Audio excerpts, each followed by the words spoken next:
ma def ko ci kàllaama nasaraan ndax bëgg naa ci wax lu weesu réew mi ndax dafa di xew-xewu jamono mu làmb àdduna bi yépp.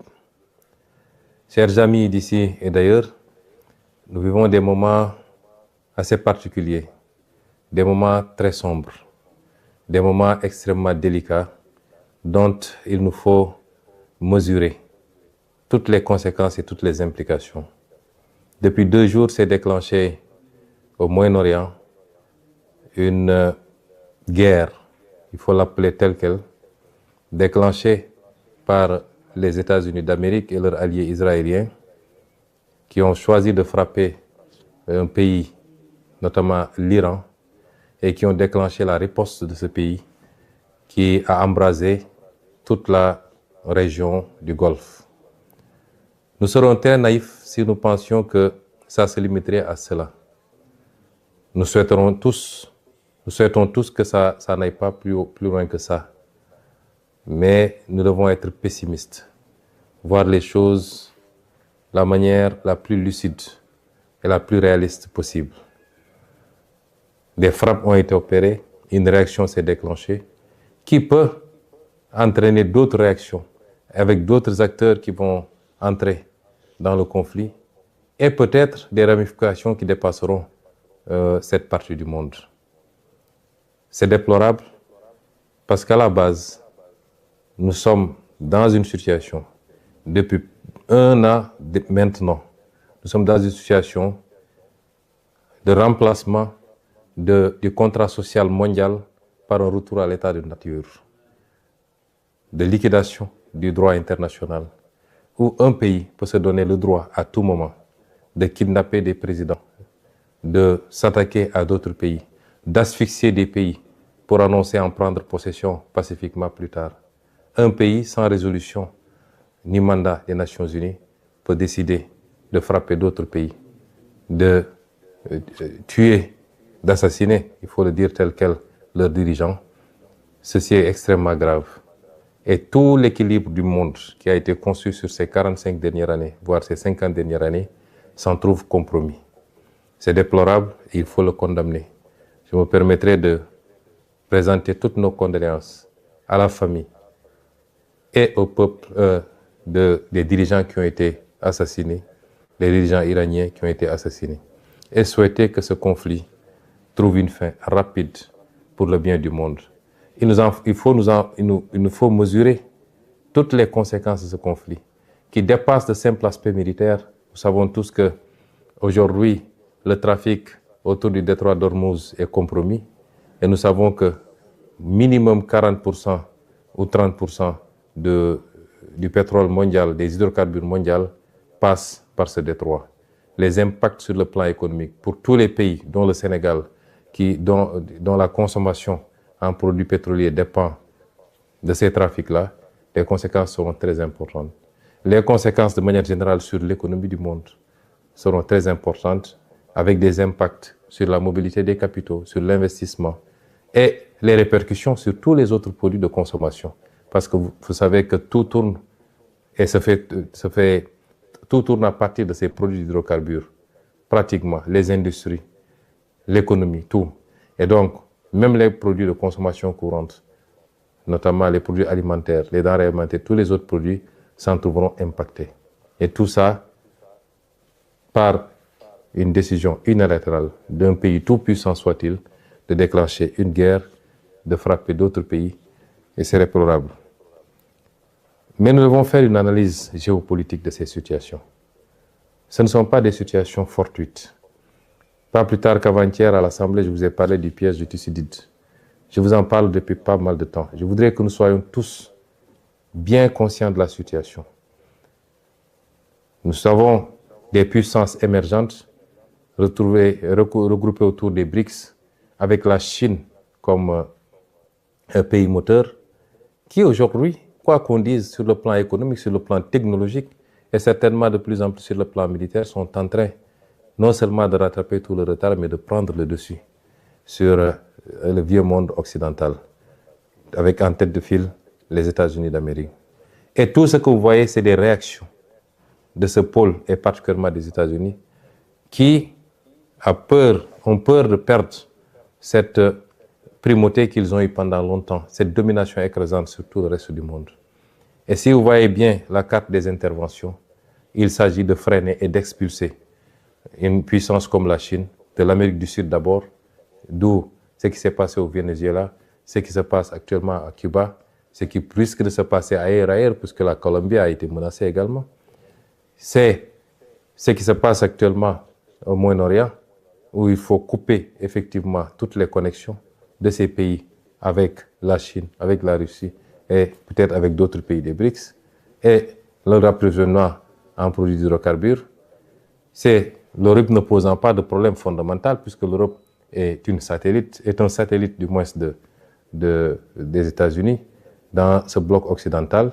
Tout ce qui se passe est une tentative d'isolement d'une puissance montante et de pouvoir après se consacrer particulièrement à cette puissance, soit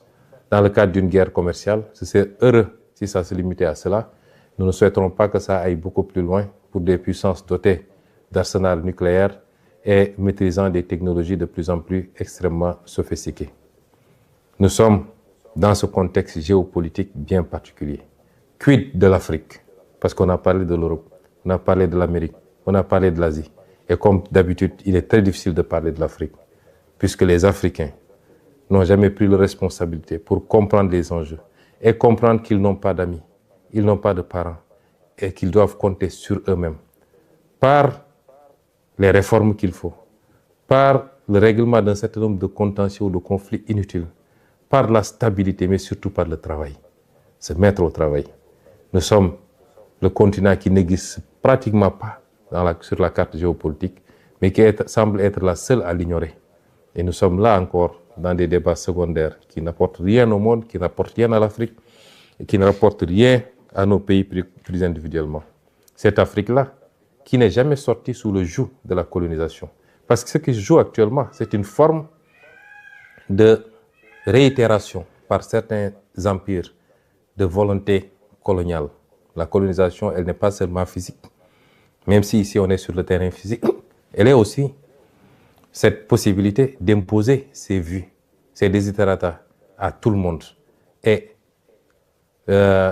continuer à dominer le monde, à le contrôler et à ne prendre les autres comme des vassaux ou des satellites. Ça, c'est une forme de colonisation. L'Afrique n'est jamais sortie de cette colonisation.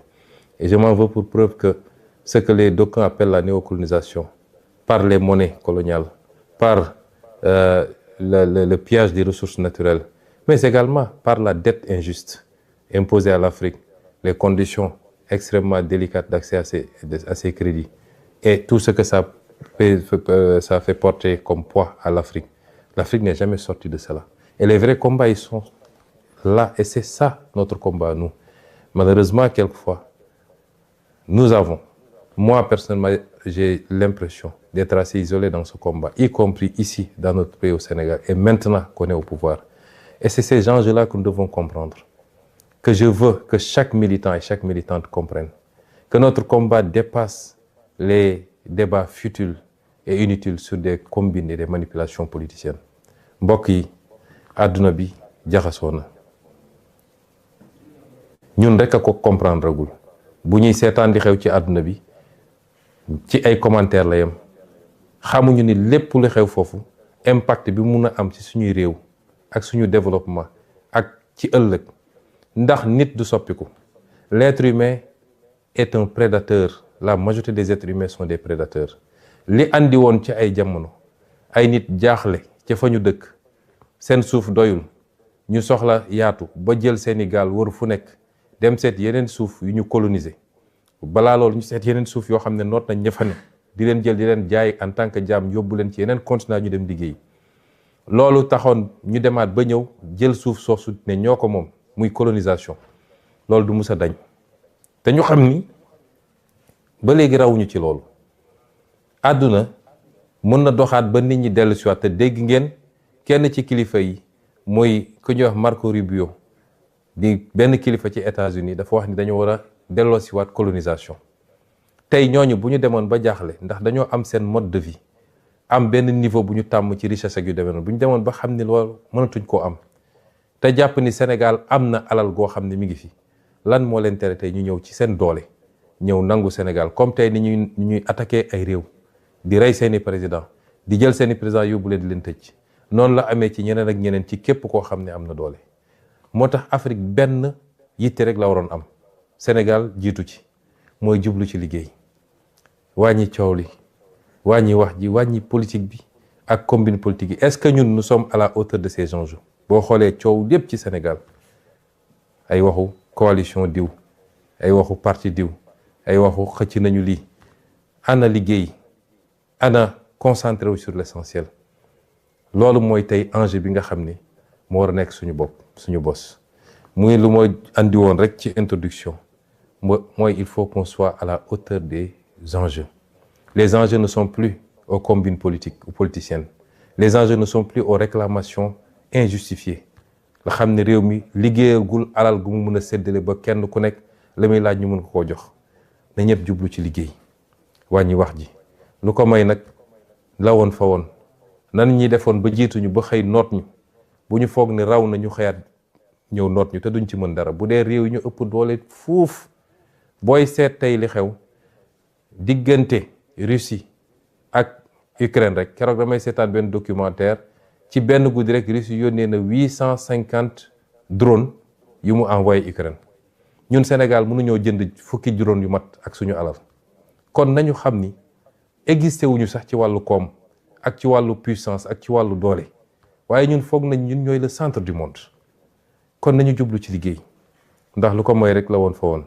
ñu ngi leen di gërëm di leen sant li introduction la woon ñoo ngi delloo kàddu gi nag jox ko mbokk yi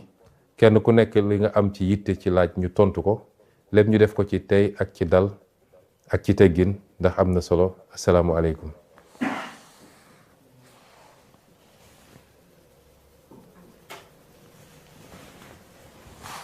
jërëjëf président ñu ngi lay ziar di nuyu militant yëpp di nuyu patriote yëpp nekk ci live bi donc li ñuy def rek mooy di très rapidement comme waxtaan ak pros la di ñuy jox militant yi ñu poser directement seen question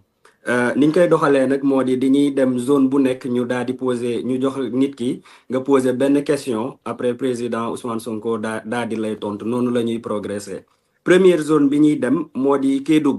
Kédougou dañuy dem foofu jox kàddu gi ki nga xamante ni moo tudd Lému Ngom mu daal di poser question président Ousmane Sonko. Lému mën nga poser sa question. waaw bonjour tout le monde. Je m'appelle Lému Ngom, pasteur Kédougou. Monsieur le président Ousmane Sonko, nous constatons actuellement un climat tendu au sein du pasteur. Quelle est votre position à ce sujet et quel conseil donneriez-vous aux militants quant à la posture adoptée face à cette situation?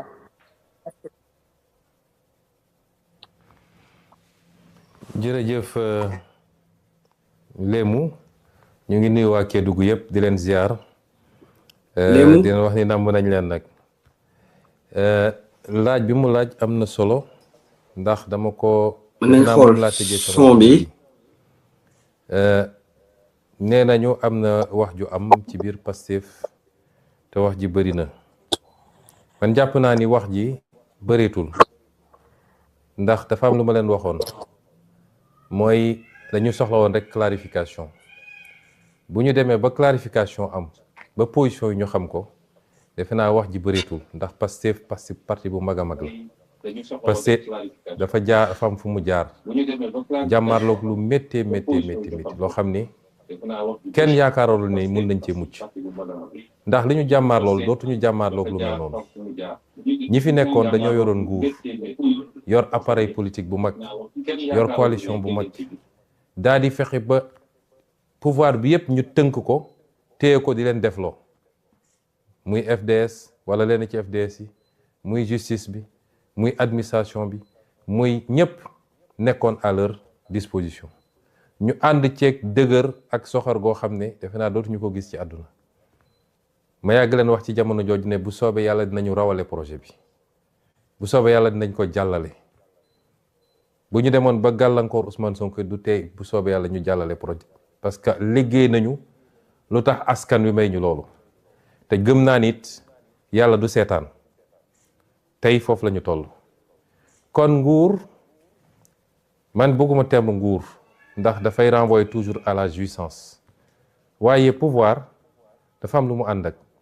pouvoir dafa ànd ak fitna ñaare dafa ànd ak seytaane rawatina nag bu dee waajaluñu ko niñ ko war a waajalee mun na andi lu bëree bëri pouvoir a ni mel waaye ñun mënatuñu jànkonteeg lu ñu jànkonteeg damay dégg léeg-léeg nit ñi naan léegi lay gën a metti parce que dañoo xamante suñu biir déedéet loolu amut xamante suñu biir dafay yombal mbir yi kon clarification am na xam nañu position kenn ku nekk Pastef nag weesu na loolu moo tax toujours dama naan militants yi ñoom sax léeg-léeg ñoom ñooy yokk wax ji ñoom ñooy andi wax ji clarification am na mooy Pastef mooy le principal parti le parti le plus structuré le plus fort et le plus solide au Sénégal sénégalais yi won ñu ko weesuwul élection législative bi ñu génn Pastef demal boppam yàlla jox ko lim ko jox jaarale ko ci sénégalais yi te loolu dañu fi ba léegi day yokk rek bu dee nag ci suñu biir ñëw nañu ba egg ci nguur mu am wuute ci gis-gis dañ koy delloo ci ëttu parti bi parce que parti bi dafa am ay charte am ay règles am nu muy fonctionner am lu mu jaayanteeg sénégalais yi la ñu boole lan la bu dee am na lu ñu boole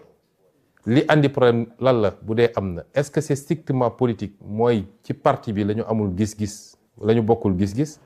wala dafa am loo xam ne ci état bi la mooy projet bi ñu porté ak ni ñu war a doxalee état bi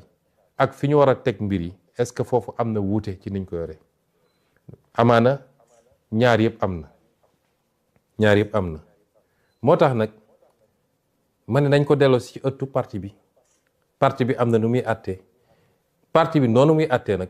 responsabilité am dina ko jël ba mu mat sëkk parce que du parti bi mooy daw ci kannaaw ab nit ak koo munti doon man mi Ousmane Sonko ma demoon ba waroog parti bi moom mooy woon ne ma dellu sil ci li nga xam ne moom lañu moo ñu boole waaye du parti bi mooy tënku daw fekk ma doxal nañ ko noo xam ne nag fexe nañu ba kenn ku nekk déggal boppam barki démb bi ma président ne dafa bëgg a gisee ak député yi dama ko ne président loolu c'est pas une bonne idée su ma sañoon ñu bañ koo def moom defe naa fàttali na ko député yi barki démb ci liñ ma wax ma ne ko su ma sañoon ñu bañ koo def ñaar yi moo tax ma wax ko benn bi mooy waruñu koo def ci palais ba ndax njëkkoon na ma wax ni dafa bëgg a gisee coordonnateur yi ma ne ko loolu lu baax la li tax may nangu loolu mooy damay bañ mu mel ni man maa dox digganteem ak parti bi ndax moom président Diomaye mënul gisee waa parti bi lu dul man joxe naa sama accord parce que ci wàllu parti bi man maay kilifa parti bi ci wàllu état moom mooy kilifa état bi am na loo xam ne mënuma ko ci état lu dul moom nangu na ko am na loo xam moom mënu ko ci parti bi lu dul man nangu naa ko mais su ma ko nee déedéet te bañ ci day mel ni damaa dox digganteem ak parti bi ma ne ko d'accord loolu baax na mu njëkk a gisee coordonnateur yi ma dem fa lekk fa tàndarma ak ñoom parce que man teewe waxtaan bi musuma koo yéene jàpp naa ni baax na ma bàyyi ko moom ak waa parti bi mu wax ñu dégg ñoom ñu wax mu dégg moo tax man waxtaan bi ci boppam dama noonu du ma ko teewee waaye comme ndogu la ñu invité dinaa ñëw naan café lekk tàndarma bàyyi leen ñu yeggali seen waxtaan bu dee yeggaliwuñu mu def ko coordonnateur yi bi ñu génnee ci waxtaan bi li ma ci dégg ci ay remontées amoon na ci ñu ci génn ak incompréhension wala sax déception bi ma waxee bu député yi ma ne ko ñaar moo tax ma jàpp ni mën nga ko bañ a def bu njëkk bi mooy ñun de dañ doon wax ni bëgguñu transformer palais de la République en siège bu parti politique kon mun nga dem Azalaï wala beneen hôtel teeru bi wala feneen nga loué fa ngeen def ko fa muy benn ñaareel bi mooy bu dee li nga yàgg répété moom ngay waxaat ak ñoom mën na koo bañ a jar parce que député yi xam naa leen ñoo ëpp liberté te assemblée nationale dafay former nit politiquement di nga gis koo xam ne ku sedd la woon sax mais bu demee assemblée def fa diir rek politiquement da koy former mu xam liberté jàng li ñuy wax joute politique mooy wax nu mu tudd jëflante ci politique wax ñu tontu la nga waxaat te buñ fa demee wax ji demee neen ku ne bu génnee it dina sentir responsabilité wala rendre compte militants yi ak sénégalais yi te it wax yooyu jaratu ko léegi clarification am na kenn ku ne na dem ba jàpp ni lii jàpp naa ne lii yoon la wala lii du yoon mën naa ko defaraat mais dajewaat pour répéter les mêmes choses muy yeewaat yeneen yi jaru ko mu insister ne moom il tient à les rencontrer te comme ndogu lay invité nit ku nekk fa nga dëkk ngay invité ndogu te moom Palais la dëkk kon suy invité Palais lay invité ma ne kon jarul may bañ ma ngoñ ci bañ bi parce que day mel damaa bëgg a dox digganteem ak parti bi ma bàyyi mu dem ñu dem toog waxtaan loolu permettre na tey nit ñi xam nañ ni mbir mi du mbir diggante Ousmane ak Diomaye déedéet diggante parti bi ñuy wax Pastef la dans sa totalité mën na am ay benn yuy essayer jouer yenn jeu yi dégg naa kenn benn député naan ay bu ñu déclenché ay confrontation fii confrontation amu fi double jeu la nit ñi war a bàyyi confrontation amu fi Pastef mënul confronté wu ak benn nit boo xam ne militant la ci parti bi te loolu la wootewu mënul ne donc confrontation amu fi mais baax na nit ñi xam ni bi ma njëkkee wax ñu bëri jàpp nañ ni am na ñu ma ci mere woon sax mais man xamoon naa lu kenn xamut gisoon naa lu gars yi gisut te loolu it ma ciy wax ak militants yi nañ ñu wóolu léeg-léeg nit jàpp ni Ousmane ma ngay nelaw gaa yaa ngi def ay affaire moom yéegul amul lu fi xew te yéeguma bu ngeen àndeek man nag ñu am fu ñu jaar mu métti woon lool ma digoon leen ni bu soobee yàlla dinañu jàll ba yàlla jàll lañu tey ngeen ñu war a gën a wóolu xam nañu lépp xam nañ ko déet yàlla rek a xam lépp sax waaye la ñu xam bëri na lu fi yëngu xam nañ ko waaye dafa am nu ñuy doxalee mbir yi moo tax ma ne leen coow li léeg-léeg Pastef moo koy yëkkati jaru ko léeg-léeg Pastef dañuy xaw a li tubaab di wax free la lu yëngatu rek benn waaye jóge fële wax benn wax rek waa Pastef yëpp di rëndoo chaque jour may leen baleen loolu ànd leen ak tey ak dal ngeen nekk ci liggéey bi loolu moo am solo nekk ci liggéey bi nga xam ne li ma génne temps yële directive ma génne am lu ma santaane gis naa ni sax yéen a ngi ci yokk leen ko nekk leen ci loolu gis nga politique en politique y a pas de miracle la politique ne ment pas loo liggéey rek ngay jotaat yàlla may nañu lu dëgër waaye dañ fee bëgg a nekk nu mu gën a yàggee sama li ma leen di sant mooy nekk leen ci liggéey bi la ca des bàyyi leen ko mu dox ni mu war a doxee luñ ci jar a wax rek dinaa leen ko wax ba mu mat sëkk man awma ay nëbatu yu dul jeex loolu mooy ñi jàpp nañ ni sax défaut la ci man waaye lu jaruta wax tim bu leen ci wax ngeen xam ni tey dañoo boole fonction politique ak di gérer état loolu dafa am nuñ koy boolee liggéey ko kon ñu ngi lay gërëm di la sant ci sa laaj bi di dalal ñëpp ni Pastef amul problème tey la Pastef gën a dëgër tey la gën a am doole Pastef bu dee li fi nekkoon ak li fi dajeeb ci opposition ñoo ko jaaxalut wax dëgg yàlla du ay waxu coalition moo koy jaaxal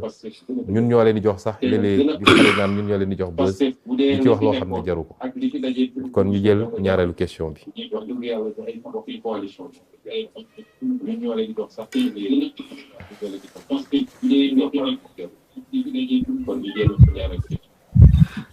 merci président dañuy jox kàddu gi Khadim Ndiaye mi ngi nekk ba fële ci Diourbel Khadim Ndiaye mën nga poser sa question. waaw salaamaaleykum waa panel bi président ñu ngi lay nuyu di rafetlu bu baax initiative bi di la waxal ne ñun base bi moom fa ñu nekkoon démb ak tey la ñu boole woon ak yow ba léegi ñu ngi koy gis kon ñu ngi ci. waaw sunu laaj nag ba bëriwul sunu laaj mooy beaucoup de collectivités territoriales n'ont pas eu la chance de la visite du président du parti. Où en êtes-vous avec votre fameux Nemmeeku Tour, moment tant attendu par les militants de la base pour vraiment être en contact direct avec leur président de parti, surtout ceux du monde rural. Waaw loolu moo nekkoon question bi. Merci beaucoup. jërëjëf sëñ Khadim ñu ngi lay nuyu di ñuy waa Njaareem yëpp dan wax namm naa leen Njaareem nag jotoon naa fa ñëwaat fa xam naa ni dinañ ko organiser daal ci cadre tournée bi waaye balaa may tontu sa laaj bi dinaa compléter ci laaj bu njëkk bi tuuti ndax damay bañ nit ñi jàpp ni Pastef dafa am problème dafa bëggul ànd ak kenn parce que léeg-léeg ñu bëgg ko présenter noonu Pastef bañul ànd ak ay nit Pastef li mu bañ mooy ñu ne dañuy def coalition ak yow mu leer ni Pastef mooy xolu coalition bi mooy poids lourd bi nga ñëw ne damaa bëgg a toog ca kaw Pastef wala ñu ne dañuy ànd ci coalition nga ñëw ne man li gën a dëgër ci coalition bi naa xool nu may defee ay pexe pour tàqale leen di def ay jeu di essayer boole nit ñi di dem jee gis ñenn ñi gëm loo leen ni yow yaay lii da nga war a xam ni diw nangam ñun loolu la ñuy bañ Pastef waaye Pastef dafa sosoo ci ànd ak ay nit ma fàttali ni Pastef bi mu créé wu 2014 2015 la ñu commencé waxtaan ci ay fusion ak ay formation politique ay parti politique ñu yàgg ci parti bi xam nañ li may wax 2017 élection bi ñu dem Pastef 2024 bii la njëkk a dem ci turu Pastef ci élection kii yi ci des yëpp depuis yoonu askan wi 2017 élection législative ñu àndoon ci ak ay parti ñoom RND bu Diallo Diop ñoom Madieye Mbodj et cetera ba fii ñu toll nii Pastef dafa mus a ànd ak ay nit te ñu doon àndal ñëpp nag ba léegi ñi ngi ànd ak ñoom ci kóllëre ñi ñu doon àndal ñëpp ñoom docteur Cheikh Tidiane Dièye ñoom Moustapha Guirassy ñoom Aïda Mbodj ñoom Habib Sy ñoom su ma doon lim dina gudd trop ñu ci bëri ñi nga ànd ak ñoom ñii depuis 2017 2018 2020 22 et cetera ba léegi ñi ngi ànd ci kóllëre ak ci sutura te yéene nañ leen ndax Pastef day joxe Pastef joxe na fi ay maire yoo xam ne ñëpp dañ ne Pastef waru ko woon joxe Pastef joxe na fi ay député Pastef joxe na fi ay ministère kon Pastef amul problème mu ànd ak nit bëgguñu ñu présenter ñu comme des gens yu bañ a ànd ak ay nit waaye dafa am ànd da yoo xam ne dañoo xaw a doy waar ñoom dañuy ñëw jàpp ni li gën a duuf ci nag bi ñoom ñoo ko war a jël wala ñu ñëw ne mbir mi dinaa fexe ba tas ko fexe ba tàqale nit ñi tafu nag fi ma war a tafu pour ñu jox ma la ñeneen ñi waroon jël li ñeneen ñi liggéey ay ati at ba sonn ci ñun ñooñu la ñu bañ kon ñu leeral loolu parce que bëgguñu sénégalais jàpp ni parce que war a bañ a ànd ñun ñi ñu yàgg àndal musuñu am problème ñu société coow li yëpp ñi ñëw 2024 ci élection présidentielle la ñi nga xam ne 2024 bi affaire bi demee ba ñor ñu ñëw à 95% coow li yëpp ci ñooñu la waaye suñu àndoo yàgg yi déggoo ci coow kon loolu ma leeral ko doog a continuer ci laaj bi nga laaj sëñ Khadim tournée yi dinañ ko continuer mais en tenant compte aussi situation yi ñuy dund parce que tey responsabilité yi diis na nañ daan def nga xam ne mënoon nga jël semaine lëmb 10 jours ne maa ngi def nemmeeku tour département de Mbour wala département de Tivaouane loolu dina jafe léegi boo seetee démarré nañ ko keroog Guinguinéo waaye dañoo fexe ba jël week-end bi fajaru samedi 11h fekk ñu fa ñu def ba dimanche ci ngoon ñu ñibbisi dinañ ko continuer ci noonu suñu yéene mooy def Sénégal yëpp te doore ko ci département yi nga xam ne jotuñu fa woon dem ndax am na fu ñu jot a teg tànk am na fu ñu jot a teg tànk donc ñu fexe ba ñu dem ci département yooyu incha allah waaye dinañu continuer nemmeeku tour gi ndax yitte la ci ñun waaye yitte la ci sénégalais yi namm nañu di ñu gis di waxtaan ak ñun ñu nit namm nañ di jaxasoog ñoom parce que man dama gëm ni kuy def politique rek jaxasoog nit ñi mooy sa farata mooy sa warteef waaye def politique ci tëju si bureau wala keroog bi ñu la falee lañ la gëj a gis man gisew mu noonu politique mu neex mu naqari demal jaxasoog nit ñi déglu leen waxtaan ak ñoom expliquer leen aussi jox leen ay arguments yoo xam ne amuñu ko woon kon nañ continuer nemmeeku tuur yi incha allah te njaareem dina am wàllam ci lu yàggul bu soobee yàlla kon ñu jël question bi ci tegu.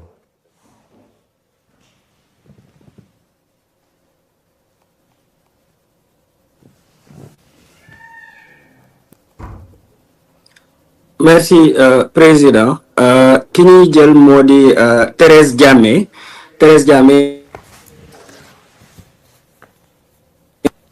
merci président Asalaamaaleykum.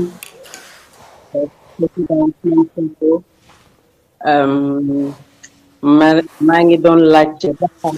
qu'est-ce que le parti envisage par rapport à création d'autres mouvements comme mouvement bu mel ni doomu jàngu bi. Merci beaucoup. Thérèse Diamé ban département la. Département Dakar, excusez-moi. Dakar. jërëjëf Thérèse ñu ngi nuyu waa département Dakar yëpp di leen ziare di leen gën a soññati ndax Dakar moom Sénégal fépp am solo mais Dakar mooy suñu capitale donc département bi am na solo gis nañ nag liggéey bu am solo bi ngeen ciy def sous la coordination de votre coordinateur monsieur le maire Abbas Fall dinañ leen continuer appuyer ndax Dakar moom c'est stratégique, c'est dans notre escarcelle, il faut que mu des ci le plus longtemps possible ñu mën a jokkale action état ak action locale action centrale ak action locale mu jur résultat yi nga xam ne moom la ñu bëgg. laaj bi nag am na solo parce que parti bi ay mouvement niñ ko structuré dafa am bureau national bi ay secrétariat la ak ay mouvement am nag organisation horizontale bi à la base muy coordination yi ak section yi mouvement yooyu nag texte parti bi dafa wax naka la ñuy créer mouvement ci parti bi dafa am un processus bu ñuy jaar pour la validation des mouvements may rafetlu nag di am mbégte lool bi ma yégee nii am na benn mouvement boo xam ne ci jàngu bi la ni mu amee mouvement doomu daara bi jàngu bi nga xam ne kenn ëppalew ko ci parti bi Pastef dès ses débuts obédience yëpp dañoo ñëw def ko seen affaire bopp ndax Pastef affaire patrie bi la patrie nag n'appartient à aucune religion n'appartient à aucune ethnie n'appartient à aucune région c'est la patrie de tout le monde ñëpp yem ci nag ñëpp tolloo ci moo tax képp ku bëgg a gérer patrie bi da nga war a fexe ba représenter ñëpp ci patrie boobu mus naa toog di waxtaan ak monseigneur ci année 2021-22 je crois ñuy waxtaan et on parlait justement de l'engagement politique de personnes issues de la communauté catholique ñu ciy waxtaan lu bëri ma jàpp ni dañu war a gën a safal engagement bi donte nag parti bi am na ci ñu doy waar ñu dëgër mun naa citer ñoom Toussaint ñoom Marie Rose ñeneen ak ñeneen bëri nañu ñoom Justin ba ci nag sama préféré nag ndax mooy tàkkal fépp nag ci Sénégal muy Jean Michel waaye dañ ko war a gën a yokk et muy ci responsabilité yi ñuy exercer en tant que ñu yor état mais également muy ci taxawaay bi ci biir parti bi moo tax bi ma yégee loolu dama am sama xol dafa sedd bi ma gisee keroog bi ñuy def le meeting du 8 novembre bi ñuy ñaan foofa jullit ñi ñëw ñaan doomu daara yi doomu jàngu bi ñëw def ñaan dafa seddal suñu xol te loolu yëpp yàlla nangu na ko ndax gis nañ meeting ba defe naa meeting bu mel noonu musul am Sénégal kon mouvement yooyu yëpp dañu war a xool nuñ koy restructurer bu jaaree ci circuit bi mbir mi jaar parce que texte parti bi moo ko organisé sànq dama waxtaan ne war nañu xool peut-être ñu am parce que réew mi tam réew mu laïc la mooy lépp lu ñuy def dañu war a sàmmonteeg bañ a wone féete ci diine yi noonu lañ ko war a defee ci parti bi comme ni mu amee ci état bi mun nañu xool nu ñuy defee benn mouvement bu mag boo xam ne mouvement buy jublu ci les valeurs culturelles sociales sociologiques du pays lay doon ci biir nag mun na am section doomu daara yi section doomu jàngu bi ëllëg beneen section bu waree am lépp dem rek ci lu jëm ci valeurs yi nga xam ne moo cimenté suñu réew loolu defe naa mun nañ ci liggéey et mun ngeen jege Ayib Daffé mu gën leen orienté ci processus bi nga xam ne moom la statut parti bi prévoir pour ñu mun a taxawal mouvement bu nekk ñu yeggali liggéey bi ngeen xam ne sumb ngeen ko di leen ci félicité di leen ci jaajëfal bu baax a baax kon ñu jël question bi ci tegu.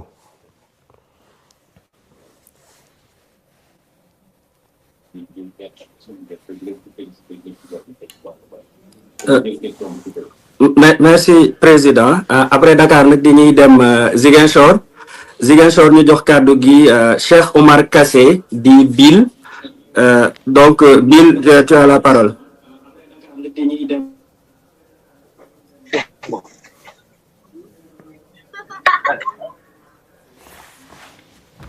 Président. yooyu Kassé ñu ngi lay dégg bu baax. waaw dama doon laaj rek ndax sa communication ak la région de Ziguinchor ndax moo ngi am ci base bi bu fekkee moo ngi am au niveau de la base ndax mooy jaar à la voie hiérarchique bu fekkee loolu am na alhamdulilah bu fekkee amul lan moo ko gàllankooral parce que dañuy faral di gis ku tëb daal rek naan président woo na ma président wax na ma président woo na ma président wax na ma finalement mënuñu am canal bi nga xamante ne dinañ fa jot ay waxu président géej nañ la gis lool mais nag day baax ñu lay dégg bu fekkee tamit dañ lay dégg si yan canal lay jaar loolu moo ne woon sama question. jërëjëf Kassé question bi nga posé donte da nga ko posé spécifiquement à Ziguinchor mais dama jàpp ni question bu gën a yaatu la nga di nga ma permettre c'est une très bonne question bu may permettre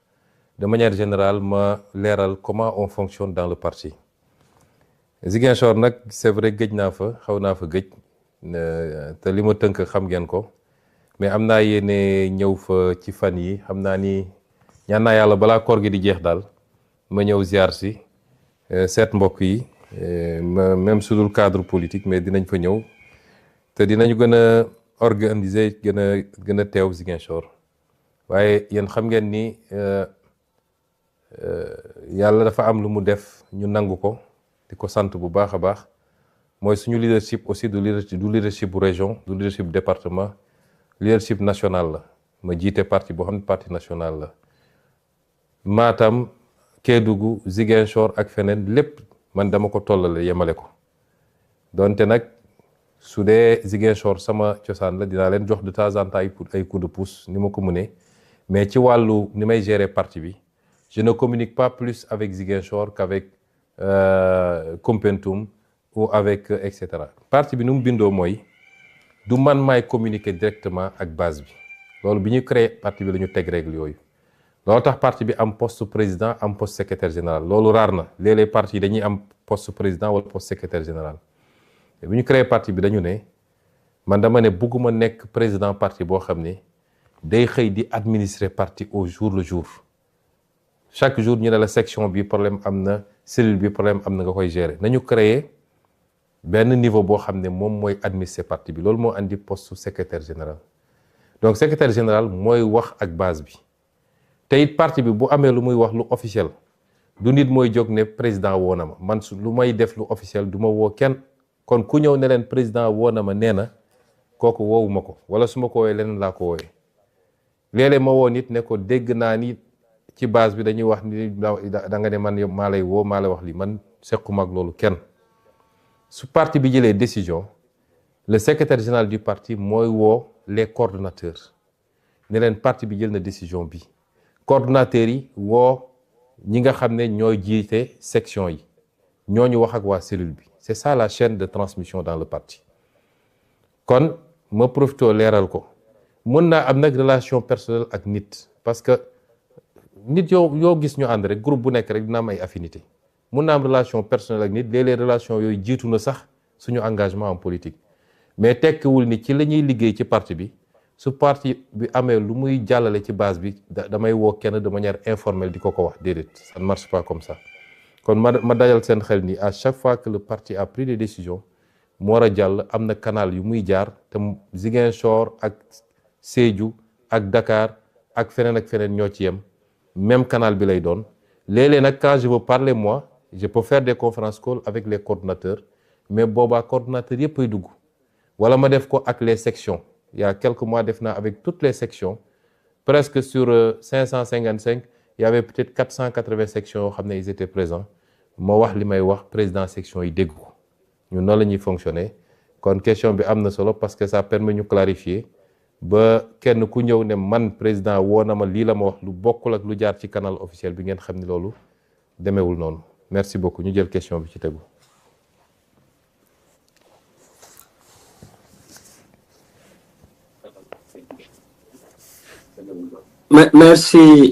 merci président ñu dem fi nga xamante ni moom moo di Kaolack ñu jox kàddu gi Khadijatou Ly pour Kaolack. président ñu dem fi nga xamante ni moom moo di.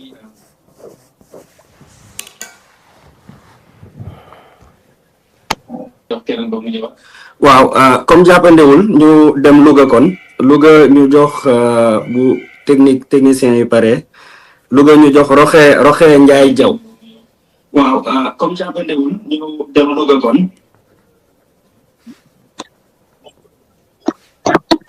allo salaamaaleykum. waaleykum salaam soxna Roxe. man la soxna Khadijatou Ly. ah c'est Khady Ly de Kaolack. Khadijatou Ly département Nioro. Nioro waaw. maa ngi jégalu dama bëgg a ñëw ci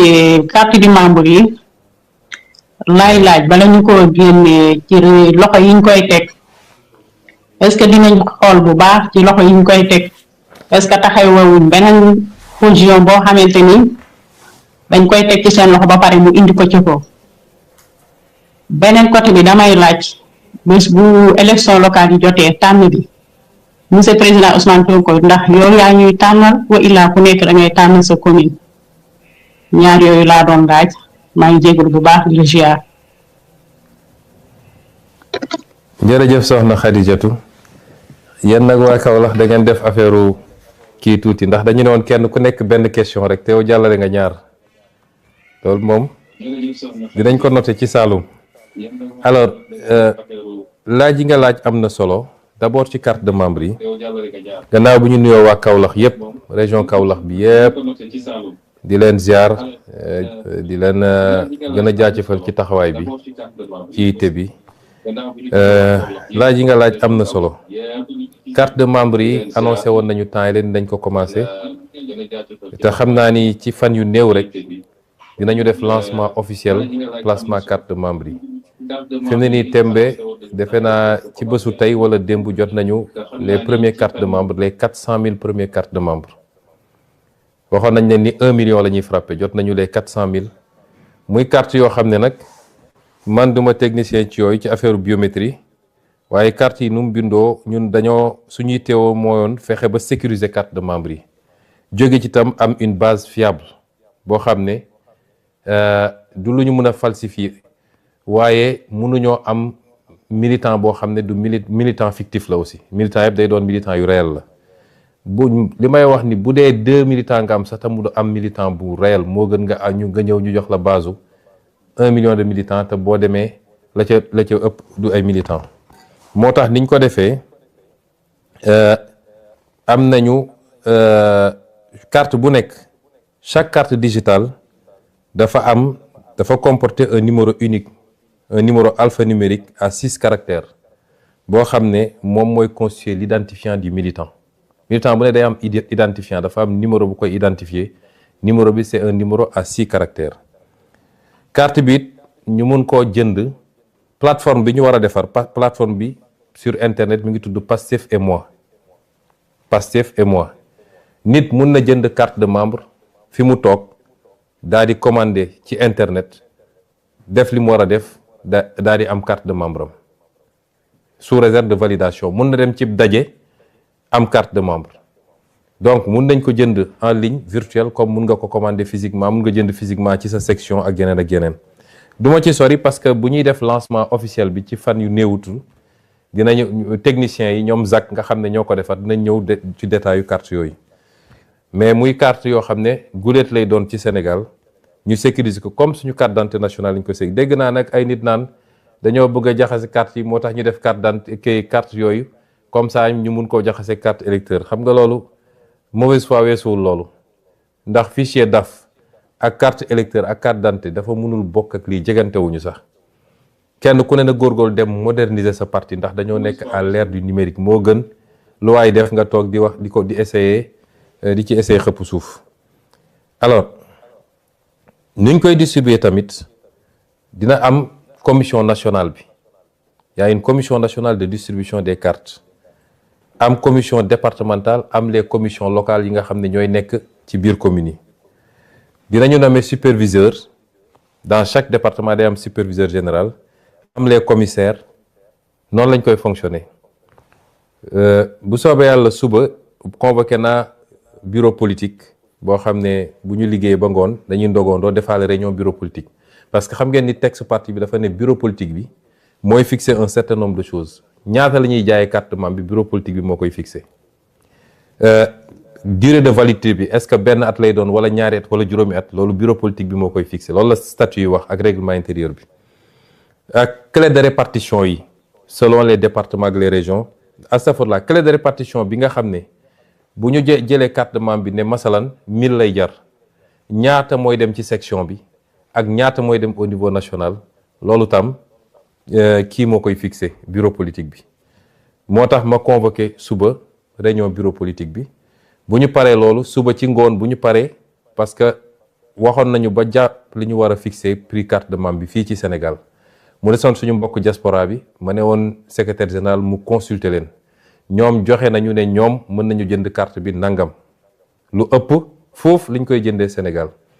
ñu leen ciy remercier bu baax bu loolu weesoo nag suba bu ñu defee réunion ba valider loolu yëpp dinaa signer circulaire bi nga xam ne dinañ ko génne yéen ñëpp ngeen jot ci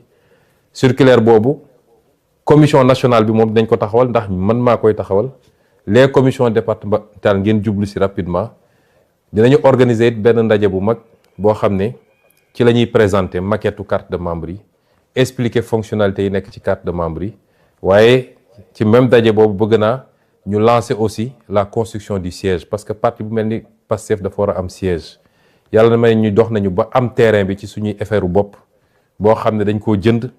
du délibération buñ ñu jox du truc dañ koo jënd defar nañu plan architecture ba pare war a jublu ci taxawal siège boobu ba am fu ñuy daje ak fu ñuy defee suñuy réunion ak yu demee noonu maquette siège bi dinañ leen ko présenter lancer waale opération wu financement bi nga xam ne ci ñun la war a jóge ñu jublu ci defar siège bi également kon yooyu yëpp ñu ngi ci te liy jubluwaay bi mooy fexe ba carte de membre yi ñu joxew ci anam yu leer du ñu ne diw moo tee carte membre yi ñii far nañoo ak moom mu jox leen ñii faruñoo ak moom du leen jox loolu du am ci parti bi képp ku war bokk ci parti bi jaar fi nga war a jaar pour yor carte de membre dañ la ko jox nga dem taxawal say cellule formaliser ko ànd nga ak àndoo man mii sax boo àndul ak man tam di militant parti bi am nga sañ-sañu jot say carte de membre dem placé kon loolu ñu ngi ciy liggéey ci anam yoo xam ne liñ ciy jublu mooy transparence ñu ngi leen di gërëm di ziar waa Kaolack jël question bi ci tegu. merci président comme niñ ko annoncé rek di ñuy dem Louga ñu fekk fa Rokhaya Ndiaye Diaw di fàttali rek comme président ni mu ko waxee léegi ku nekk ak benn question rek nday Rokhaya.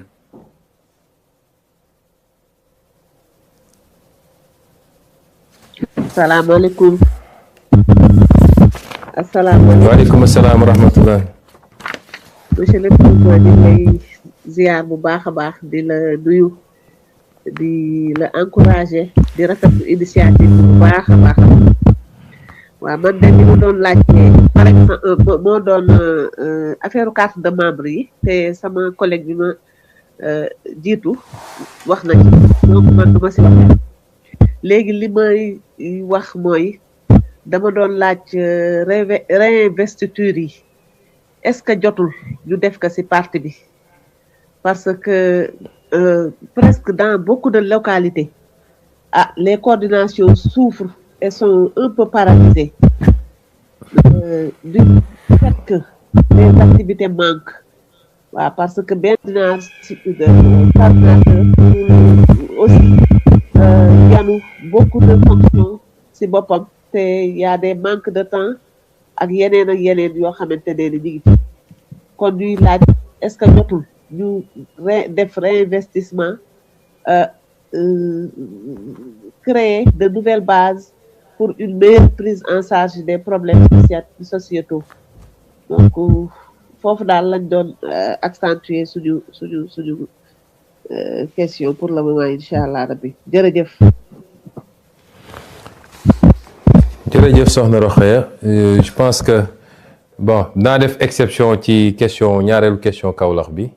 su dee du ñëwaat ci question yi man mën naa ko tontu benn yoon wax na ci lu jëm ci naka la ñuy defee investiture yi pour élection locale yi ñu dëgmal investiture yi toujours ñun dañu am parti bu organisé am ay texte dañoo amoon texte yi dafa waxoon ni base bi moom mooy décider sauf élection présidentielle yeneen élection yi dañu renvoyer à la base bi ñu changé texte yi ci jamono yële passé dañu génne parti boobu ci texte parti bi renvoyer ko ci benn charte des élections charte des élections bi nga xam ne dañ ko war a jël malheureusement jëlaguñu charte boobu waaye nañ ko finaliser rapidement mais ak lu munti amee ak lu munti demee démocratie boobu ñu defoon te mu jig ñu mooy bu élection jotee surtout élection locale ña dëkk ci gox ñoo gën a xam gox ka ñoo gën a xamante seen biir man mënuma toog fii ma nekk Ndakaaru naan damay forcer tànnal waa Ngaye Mékhé wala waa Thilmakha ne leen yéen diw mooy doon seen candidat loolu mënuma ko moo tax ñu ne dañ koy delloo ci base ba di ñaan nag base bi ñu jiital intérêt général nit ñi xamante nañu la ñu bëgg ci ñoom mooy ñu ut consensus parce que coowal candidature dafa bëri lu mu mun a yàq ci parti bi li ko tax a jóg du xëccoo ay poste li ko tax a jóg mooy réew mi baax te gëm naa ni yàgg nañu wone exemple bu doon mooy ci candidature rek tey du ñu am candidat bu dem présidentiel kon nit ñi bu ñu dajee nañu waxtaan entre ñoom mu am ñu war a mën a bàyyi dara ngeen ut consensus autant que possible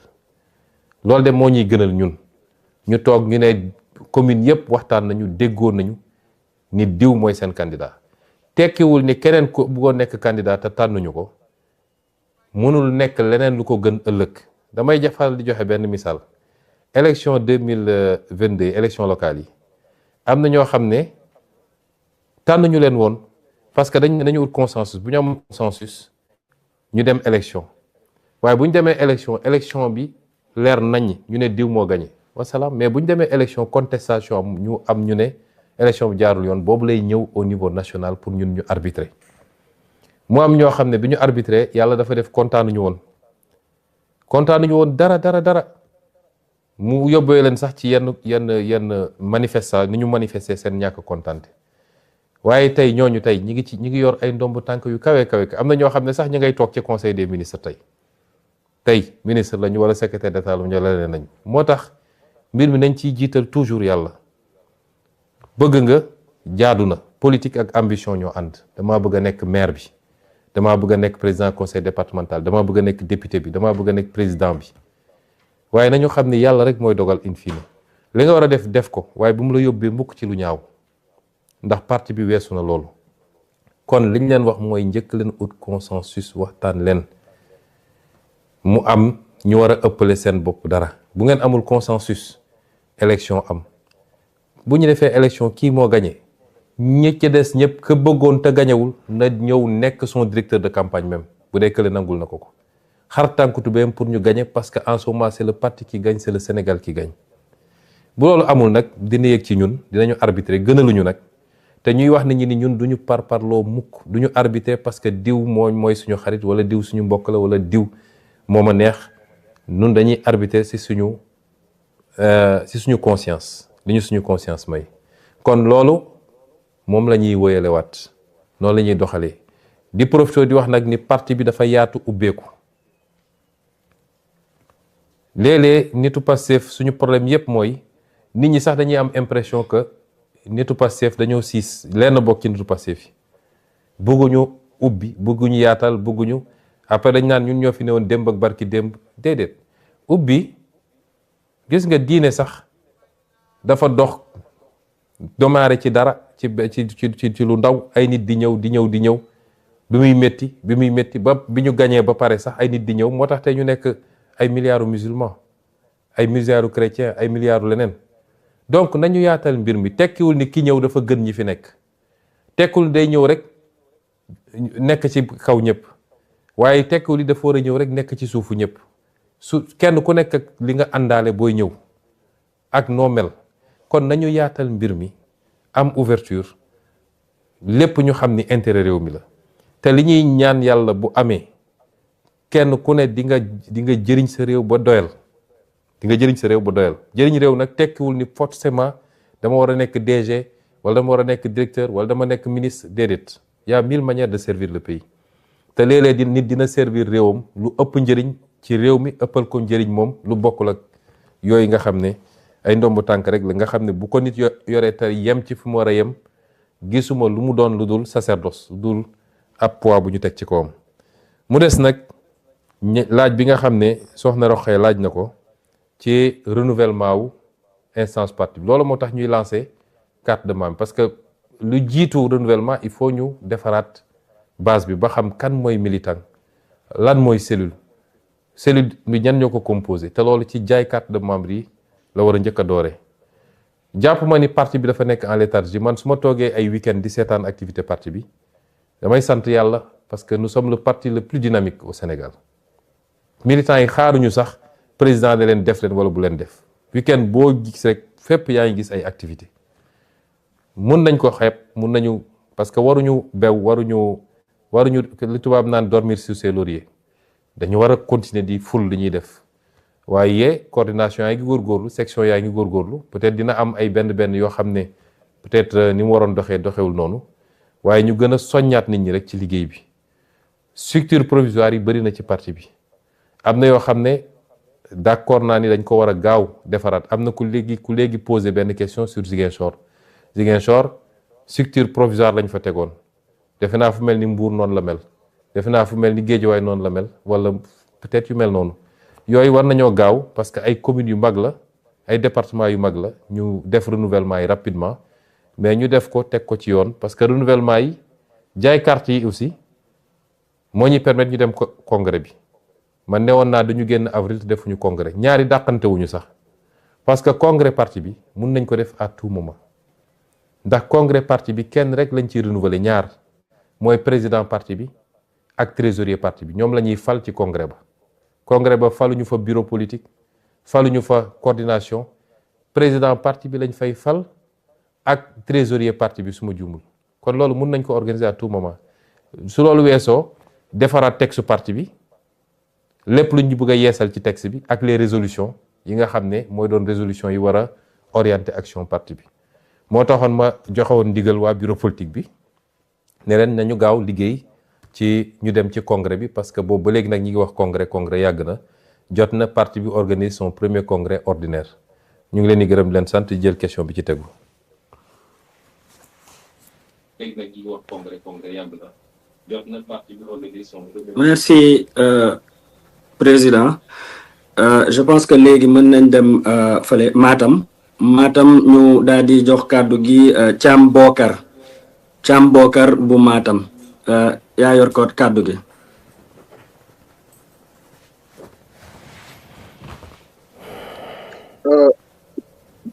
salaamaaleykum maa ngi nuyu militants ak sympathisants yi di nuyu le président Ousmane Sonko Bokar Thiam la Pastef Matam donc vraiment di rafetlu li nga xam ne opportunité bi nga xam ne le président Ousmane Sonko jox nañu ko ngir ñu mën a laaj mën a nekk laaj ak tontu sama laaj bi nag mooy gis nañ ni Matam dafa nekk ci wàllum massification dañuy gis ni Pastef dafay xaw a néew doole mooy laajte est-ce que am na ay orientation ak ay mesures yi nga xam ni parti bi prévoir na ko ngir gën a dooleel Pastef Matam waaye aussi ngir gën a dooleel aussi section yi nga xam ñoo nekk ci réseau de Matam pour ñu mën a def efficacement li nga xam ne mooy seen mission politique ak seen organisation sur le terrain loolu moo nekkoon laaj bi jërëjëf.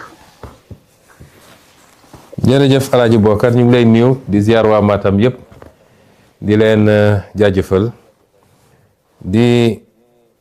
wax ni njën dama leen ni toujours di félicitation spéciale di leen encourager ndax am na zone yoo xam ne moo gën a jafe def politique que d'autres parce que c'était des zones yoo xam ne dañ ko sanctuariser woon bu yàgg ay bastion la pour d'autres formations politiques loolu c'est des réalités dañ koy nangu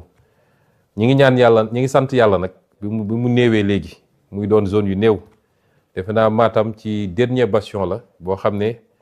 on va venir à la conquête de Matam nag ndax razzia bi nga xam ne raz de marée bi nga xam ne am na ci 10 ans yi progressivement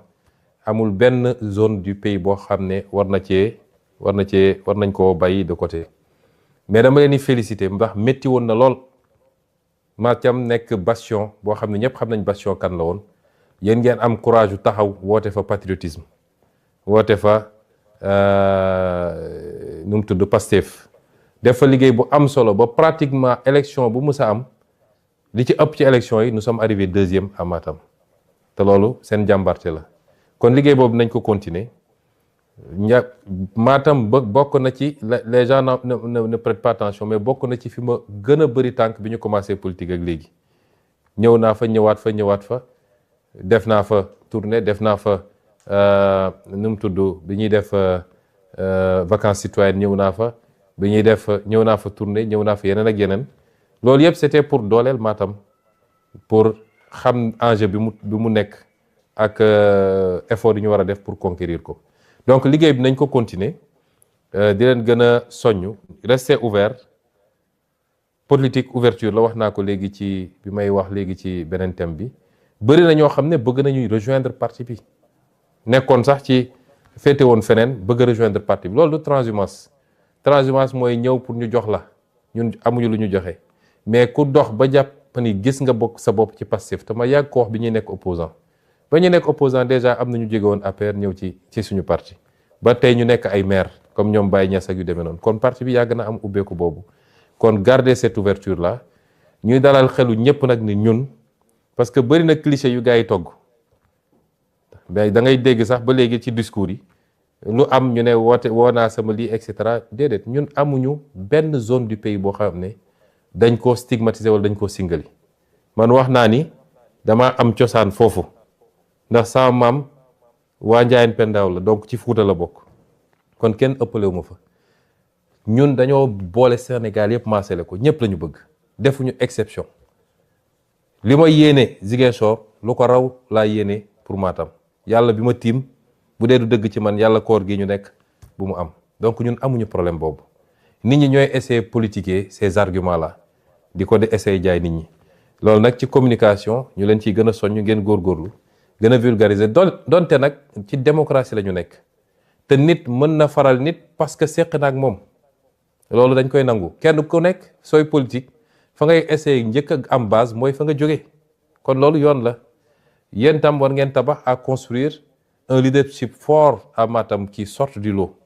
luñ ci mën pour jàppale leen si nañ ko def nañ leen accompagner dinañ fa ñëw tourner dinañ leen jàppale ci yeneen anam mais am na loo xam ne it sur le terrain entre yéen li ngeen représenté ak li ngeen mën a def ak ni ngeen yaatalee parti bi ba ñeneen ñëw yooyu yëpp suñ ko combiner jàpp naa ne dañ ci am résultat yi ñu bëgg tout en continuant à vous féliciter à vous encourager pour votre engagement votre courage et votre bravoure merci ñu jël question bi ci tegu. Continuer à vous féliciter à vous encourager pour votre engagement. Merci président léegi dañuy dem ci beneen orateur bi moom moo di dañuy dem Kaffrine waa bataille de Kaffrine Ousmane Diaw waaye di fàttali rek question yi bu gënee gaaw parce qu'il est déjà 18h12 dina ci gën a baax daal.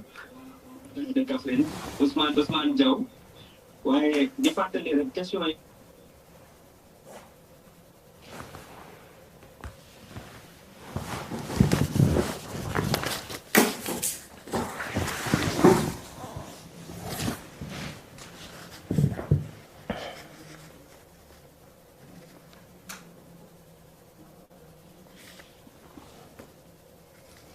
Ousmane Diaw dafa mel dafa am problème son.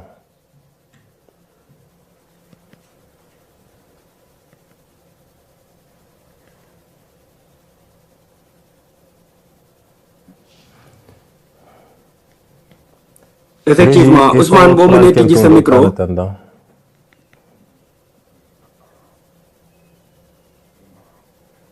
oui asalaamaaleykum wa rahmatullah. waaleykum salaam wa rahmatullah. ñu ngi nuyu di jaaree moom nuyu àdduna wërngal yëpp comme ni nga ko waxee rek bataille de Kaffrine nag weeru koor la woon te ñu ngi ci weeru koor également. En fait ñun président suñu mooy gis nañ ne génne woon ngeen communiqué par rapport ak carte membre yeeg yooyu ñu tegaat ci beneen bataaxal boo xam ne ñëw na dooleeku si joxe des instructions pour que mouvement yi wala ñi nga xam ne ñoo nekk coordination départementale yi section communale yi également ak cellules yi ñu gën a jublu ci activités yi ñun li ñuy laaj ban message ngay envoyé ñooñu ñëpp pour que nga gën leen di ñaax ci liggéey bi waaye it lan nga ñu mën a assurer comme ni ko suñu collègue bu Matam waxee léegi dëkk yi nga xam ne xawoon nañ fa am néew doole nan ngir la parti bi mun ñoo jàppalee pour que ñu gën a mën a def ay activités yu bëri. wasalaamaaleykum wa rahmatullah. waaleykum salaam sëñ Diaw xam naa ni dañuy baral tontu yi régie bi man la ñu bëggoon wax ma baral tontu bi ñuy wax gars yi nañu gaaw question yi waaye dégg naa wax ji naa dañuy bañ ndog bi fekk ñu fii séeréer yi mer ci ñun li ñuy wax rek mooy base bi ni leen di jàppalee ñoom ñëpp amuñu ci xaj ak seen kon lépp lu ñu mën a def pour doole leen donte nag Kaffrine wax dëgg yàlla boo ko comparé ak Matam def nañ fa benn remontada bu extraordinaire ba jàpp naa ni fi mu toll nii moom yéenay borom Kaffrine yéex naa ñëw waaye defe naa à partir de présidentielle bi législative bi yéen waa Kaffrine rattrapé ngeen un peu te noonu ngeen ko diggee woon bi ma ñëwee Kaffrine ci guddi koor googu dama leen ne est-ce que di ngeen continuer nekk à la traîne par rapport ak ce fortement mouvement bi am xale yëpp jëloon engagement ni kenn du dem bàyyi fay Kaffrine kon liggéey boobu dañ koy continuer ñu ngi leen di gën a encourager di leen gën a soññ di leen masawit wax leen ni vous avez tout notre soutien la ca war yëpp ci engagement ci formation ci mobilisation saa suñu tànk oyofee it ñu ñëw parce que ñun noonu lañ leen mën a dooleele xam nañ ni population yi dañuy bëgg di ñu gis di saafonteeg ñun te loolu saa yi fu ñu ko def ba jóge fa rek dina gën a dooleel ña fa nekk ci base bi di liggéey pour parti bi donc yëpp dinañ ci ànd di liggéey pour gën leen jàppale ci liggéey bi à la base kon la ca des nag mooy militants yi nañu jublu ci liggéey bi les enjeux sont énormes sama introduction dama wax ci enjeux yi débat politique bi c'est mineur par rapport ak enjeux yi dañu nekk ci dynamique gu reprise en main d'un pays wax ju bëri yëpp loolu la c'est-à-dire réew mu ñu doxalee ci benn anam bi pendant 60 ans nga ñëw ne dama koo bëgg a jubbanti foo jaar rek coow li bëri parce que ñi mu neexoon ci ñoom ci loo xam ne àndul ak intérêt réew mi foo jaar ñu essayer résister ci seen mënin ci désinformation ci seeni média ci seeni pexe ci wër fu nekk wax essayer lu yëngatu ñu laxasu ci catégorie socio-professionnelle bu ne am naa lu ma naqari ñëw laxasu ci parce que seen intérêt mooy déstabilisation am instabilité totale du ñu mën a gouverner gi demee noonu loolu nag ñun jaaxaluñu moo tax yéen ñi nga xam ne nag yéen a ngànk affaire bi yéen ay ndeyu mbill gi le militant yéen la ñu bëgg ngeen bañ a topp divertissement boobu ku jóg rek posté benn affaire diw nii diw na le militants yi nekk ci suba ngoon di commenter non te loolu peut-être problème formation am na ci mais loolu dinañ ci ñëwaat ci yeneen anam kon li may digal militants yi mooy rester focus sur ce qu'on est en train de faire dans le gouvernement gën ko vulgariser rester focus sur directive yi ñu joxe dans le parti nekk ci base bi di liggéey au moment où tous les autres sont à Dakar en train de dormir parce que gisu leen kenn ci base bi ñiy góorgóorlu sax naan dañuy dem defi tournée bu ñu demee kenn du yëg ni tournée am na ndax kenn génnul te gàttanu leen kon ñi am potentiel boobu nekk ci loolu te bañ a topp divertissement yi ak distraction yi kon ñu jël question bi ci tegu.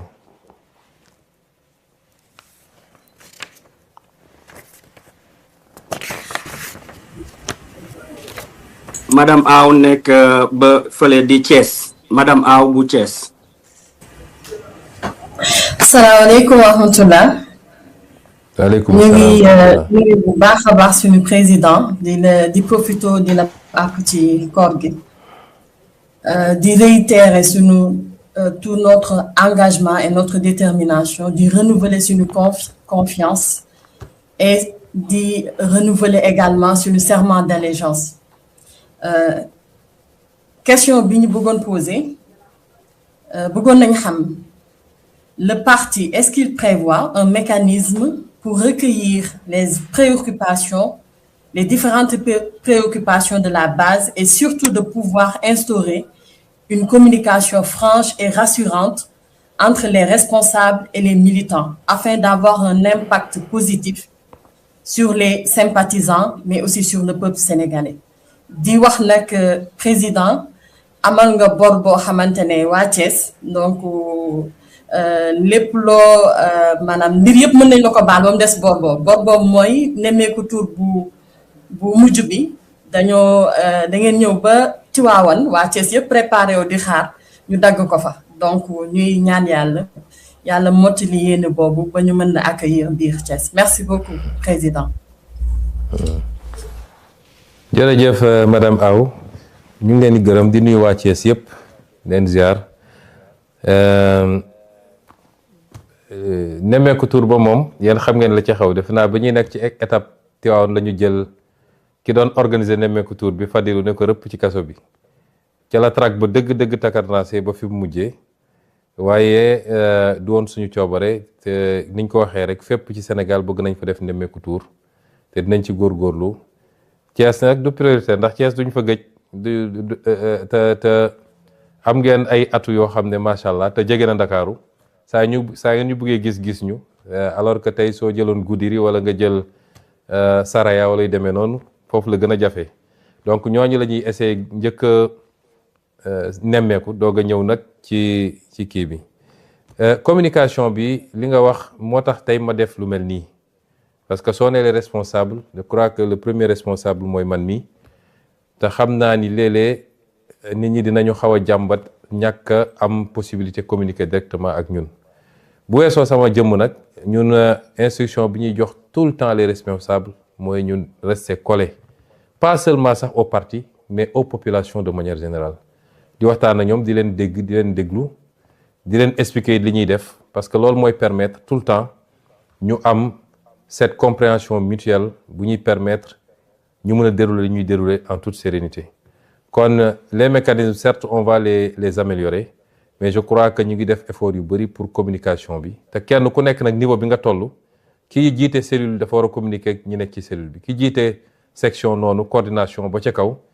loolu la ñuy sant nit ñi tout le temps et dinañ ci gën a góorgóor gën ko formaliser parce que parti bi léegi dafa yàlla dañoo may nag ñu ngi koy sant yàlla parti bi dafa njaboot dafa yaatu kon ni nga ko doon gérer ba ngay nekk 2015 bokkul ak ni nga koy gérer bi nga nekkee ci jamono ji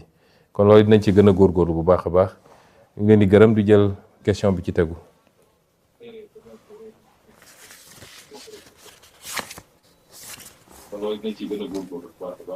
Merci président ñu daal di jël benn internaute régie bi proposé nañ ñu benn internaute je pense que Saliou la tudd régie bi si vous êtes ok on va prendre Saliou.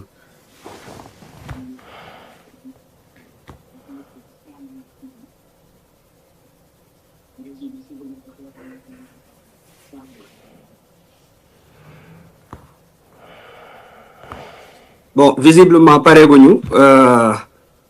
donc on va aller à Saint-Louis dañuy dem Ndar Saint-Louis daal di jël Mbargu Seck pour Saint-Louis.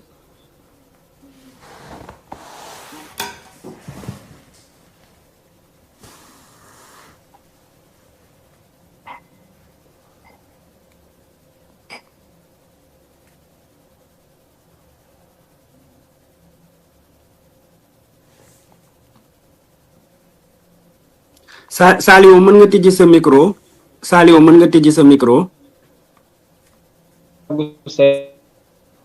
Dans le département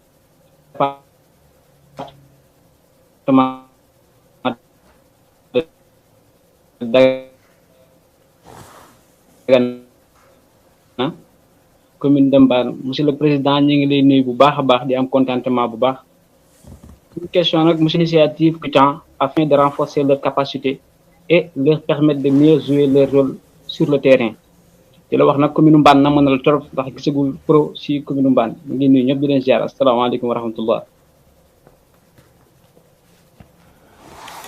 waaleykum salaam. Saint-Louis la parce que kii bi dafa doon dagg au début c'est Saint-Louis waaw ñu ngi leen di gërëm bu baax di nuyu waa Mbane di nuyu waa Ndar di leen wax ni namm nañ leen trop Ndar moom ñëpp xam nañ li ma booleeg moom ak fi mu toll ci man su ma sañoon semaine bu nekk ma ñëw seet si leen yaaye ci laaj bi nga laaj bu am solo la man dama jàpp ni bokk na ci problème yi ñu am ci parti bi ba muy andi léeg-léeg jafe-jafe ci comportement yi ñuy gis ci réseaux sociaux yi su événement amee ni nit ñi di réagir loolu yëpp manque de formation moo ko andi dama yàgg a wax nag ni Pastef parti la boo xam ne dañ koo mayul fu mu jàngee raam fu mu jàngee taxaw fu mu jàngee dox Pastef dafa judd rek ñu song ko daanaka 2014 dañ ko créé 2016 dañ ma dàq impôt la ca des xam ngeen ba fi mu mujjee moo tax yàlla def nag ci diggante bi njaboot gi ñëw ñëpp ñu bëri gis seen bopp ci discours Pastef muy fii muy bitim réew te li ëpp ci ñi ñëw musuñu woon a def politique xamuñoon politique comme sama genre gi rek man mi musuma woon def politique ba 2014 kon loolu booba booleelu yëpp day andi léeg-léeg ñu gis ni militants yi jàmbaar lañu am nañu engagement am nañu détermination trop mais léeg-léeg sax ñu juum ci loo xam ne ñàkk formation moo ko andi te it dañoo remarqué ni dafa am écart bu rëy entre ñun ñii féete kaw rawatina man mii di jiite parti bi ak base bi loolu nag suñ ko gaawul corriger rek mën na yàq lu bëri moo tax ñu joxe ndigal moom Moustapha Sarré mi yor formation bi ak équipe am yëpp dinañu réformer temps yu bëri renforcer parce que jamono ji ak le virtuel tey maa ngi nii toog ak yéen di waxtaan kon formation mun nañ ko def tous les jours après les heures de travail mun nañ ko def tous les week-ends région yëpp dugg département yëpp dugg commune yi dugg formateur bi nekk fii Ndakaaru di def ay kiyam nit ñi di poser seen question ñu gën a partager vision parti bi man léeg-léeg damay jékki-jékki ma ne li ëpp ci Pastef est-ce que xam nañu lan la ñu yëkkati est-ce que xam nañ lan la Pastef doon xeex est-ce que xam nañ fi ñu bëgg a jëm parce que buñ ko xamoon yenn déwaay duñ ci tardé est-ce que xam nañu aussi c'est quoi gérer un état ma joxe misaal bu ndaw temps yële am na yëngu bu am ñun ñëpp ñu koy raj ña koy ñaawlu gënul mais léeg-léeg boo gisee émotion bi yenn waa Pastef yi gaaw a réagir lii yenn saa yi émotion la yenn saa yi da ngay am l'impression que bu dara amee ñenn ñi dañuy bëgg a gaaw setal seen bopp ne man bokkuma ci ñoom la mais gérer un état c'est faire face à des responsabilités et on va en faire face lu bëree bëri parce que réew kenn du ko changer munoo defal omelette te tojoo ay nen munul ne sénégalais yi ñu ci bëri bëgg nañu changement mun naa ne sax ñëpp bëgg nañu changement mais bëri na ci ñoo xam ne pareeguñu pour changement bi changement tant que mi ngi concerné ñeneen dañ lay tàccu ne la bravo mais boo egsee si ñoom rek ñu ne la déet du fi amee loolu mooy Sénégal nit ñi bëgg nañu changement xam nañ li fi ne du yoon xam nañ ni yoon bi ñu jaaroon ba egsi fii baaxul bu baaxoon tey ñu mel ni Maroc au minimum suñu melul ni France mais li ñu war a def pour changement boobu am ñi pare pour loolu bëriwut tant que changement bi mi ngi concerné catégorie X forum ñu ne la bravo li ngeen def fii déguerpissement bi baax na yoon yi leer na mais boo wëlbatikoo ne léegi lii jaaduwut il faut ñu laal ko kaw ko doon la félicité démb mooy ñëw attaqué la déedéet changement munoo ko def naxante dina am pédagogie dina am parce que loolu mooy jiitu lépp waxtaan ak nit ñi essayer leen jël par conviction essayer leen convaincre mais leader bu jël décision jotee da nga koy jël bu la leer ni lii moo baax ci réew mi mu leer la lii moo baax ci réew mi te loolu moo tax ñu fal la jox la tous les moyens bu jotee da nga koy def mais léeg-léeg nga poser acte rek boo mooy les militants yi sax ñoo njëkk a jóg ku nekk te xamuñu le fond de l'affaire xamuñu ko maîtriser wuñu ko loolu yëpp ñàkk formation la moo tax faw ñu jublu ci formation bi mun nañ ko def lu bëri en ligne am na yoo xam dina laaj déplacement ñu def ko mais il faut ñu gaaw ci formation bi kuréel tam bu ñu àndee damay wax toujours ni nit ñi dañoo war a xam ni étape 2021 2023 weesu na. loolu du woon Pastef dafa ñëw ci xam-xam di wax xam-xam man mi ko jiite bind naa 3 livres balaa 2021 3 livres wax sama gis-gis ci réew mi vision wax sama li xew ci pétrole beeg gaz bi te loolu yëpp mi ngi feeñ wax li ma gis ci décentralisation ak nag lañ ko war a doxalee saa yu ma taxawaan assemblée wax ji mën na dëgër waaye xam-xam rek laa fa daan wax joxe ay chiffres joxe ay faits ba keroog ñu xam ni ñii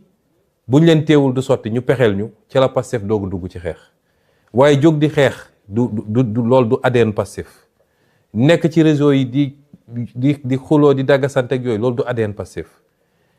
donte nag buñ la attaqué man la ma leen yàgg a wax bu leen tooñ bu leen attaqué bu leen saaga waaye ku leen attaqué am ngeen sañ-sañu riposter chaque jour ma répété ko mais bu ñu perte beaucoup de temps ci loolu laaj nañu ba ñu jox ñu léegi nañu jublu ci liggéey bi ngeen accompagner la communication du gouvernement mbir bu amee nu mu ñagas xaar leen ba am la version officielle parce que nag nit boo àndeek moom xam ki mu doon xam nga ni war du nit buy tooñ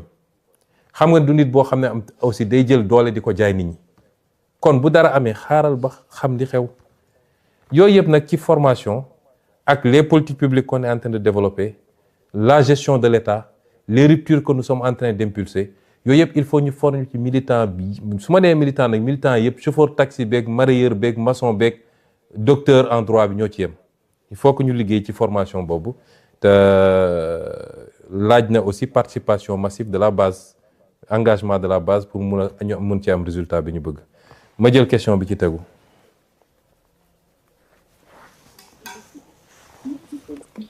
merci président léegi dañuy dem Fatick def ko fast track rek dem Fatick Abdoulaye Djidjack Sarr bu ñu paree Abdoulaye Djidjack Sarr ñu daal di duggal suñu internaute boobu ñu annoncé woon léegi mu di Saliou Abdoulaye Djidjack Sarr de Fatick. salaamaaleykum wa rahmatulah monsieur le président nuyu naa la nuyu militants yeeg internautes yëpp di rafetlu aussi initiative bi.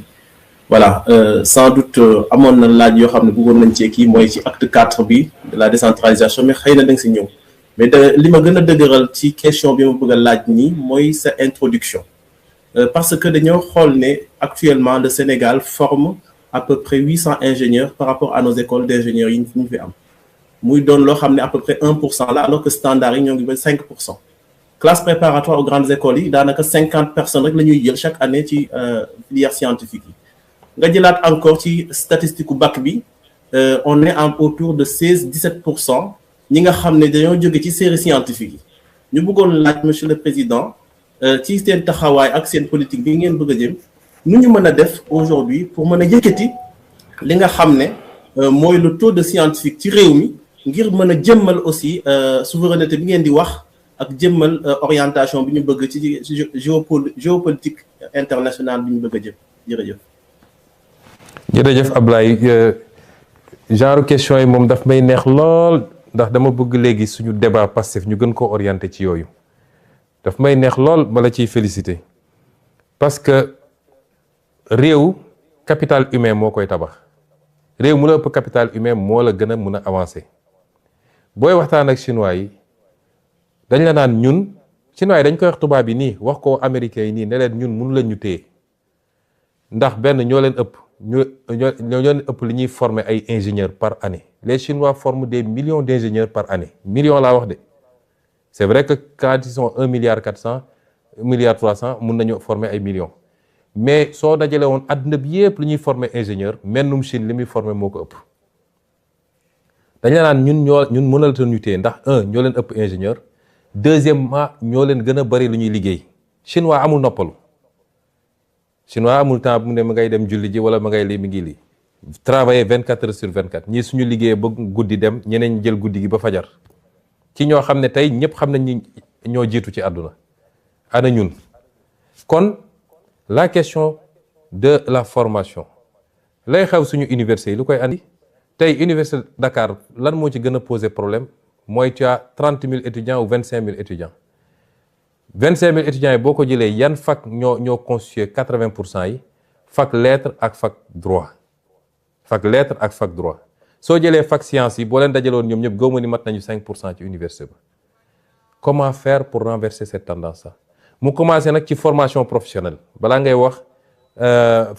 enseignement scientifique, formation professionnelle. soo demee ay Japon ay Suisse ak yooyu xale yi dañ leen di teel a orienté li ëpp ci xale yi dañuy dem formation professionnelle teel a am métier mun a jublu ci liggéey. fii ñëpp dañuy dem université moo tax nga gis ku mun a def 10 ans université te bu paree 10 ans yooyu boo ko tegee ne ko ban poste de travail laa xam ne su ma la tegoon tey fii nga liggéey mun naa liggéey il faut mu dem defaat beneen recyclage pour mun a liggéey wala mu def concours ñu formé waat ko 1 an ou 2 ans pour mu mun a dem liggéey moo xam day enseigner wala ENAM wala leneen ça pose problème et c'est ça qu'on est en train de faire. Le ministère de la formation professionnelle ñu ngi koy renforcer mooy li ma annoncé woon keroog Mbour avec la construction des nouveaux centres dans tous les départements. L'enseignement scientifique, c'est tout un programme bu ñuy teel a identifier les jeunes ak leur potentiel dès l'école élémentaire, dès l'école primaire, l'école élémentaire, etc. ñi nga xam ne ci mathématiques am nañ ci ay aptitudes ak wala les matières scientifiques ñu gën a soññ nit ñi ñu orienté vers ça. ñaar yooyu boo ko cumuler entre la formation professionnelle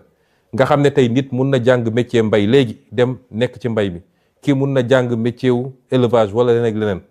moo gën jël filière littéraire ba def ci bac plus nangam te suñ la nee liggéey mënoo liggéey réew mu la ëpp tey ma foofu laay daanelee ma jël réew mu mel ni Iran lan moo ko permettre mu résister boo war a mun a defar ay ngànnaay yoo xam ne ñu naan ay supersonique ak yooyu dafa teel a investir sur les ingénieurs bokk na ci réew yu ëpp ingénieur dans le Golfe kon ñun dañu war a inverser tendance boobu loolu bokk na ci suñu vision ak suñu programme te ñu ngi ko commencé dès à présent moo tax société léegi nag yi ñuy créer ak yeneen type formation yi c'est pour pouvoir travailler à inverser un peu cette tendance et créer beaucoup plus de scientifiques dans ce pays dans les métiers du numérique dans les métiers les plus poussés dans la médecine également dans l'intelligence artificielle les nouveaux métiers mais également dans les domaines classiques merci ci question boobu ñu jël ki ci tegu.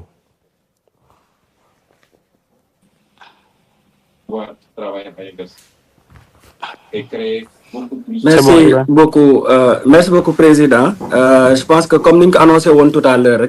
on va donner la parole à un internaute, Saliou. Bu Saliou paré rek ñu daal di dem ci diaspora bi comme ça ñu épuiser 3 à 4 questions yu ñu déssé. Saliou, vous avez la parole. Salam alaikum président ñu ngi ziar di la jox sa wàccu record ba ziar ñaari question yi ñu nga xam ne dañ ko bëggoon centré ci débat bi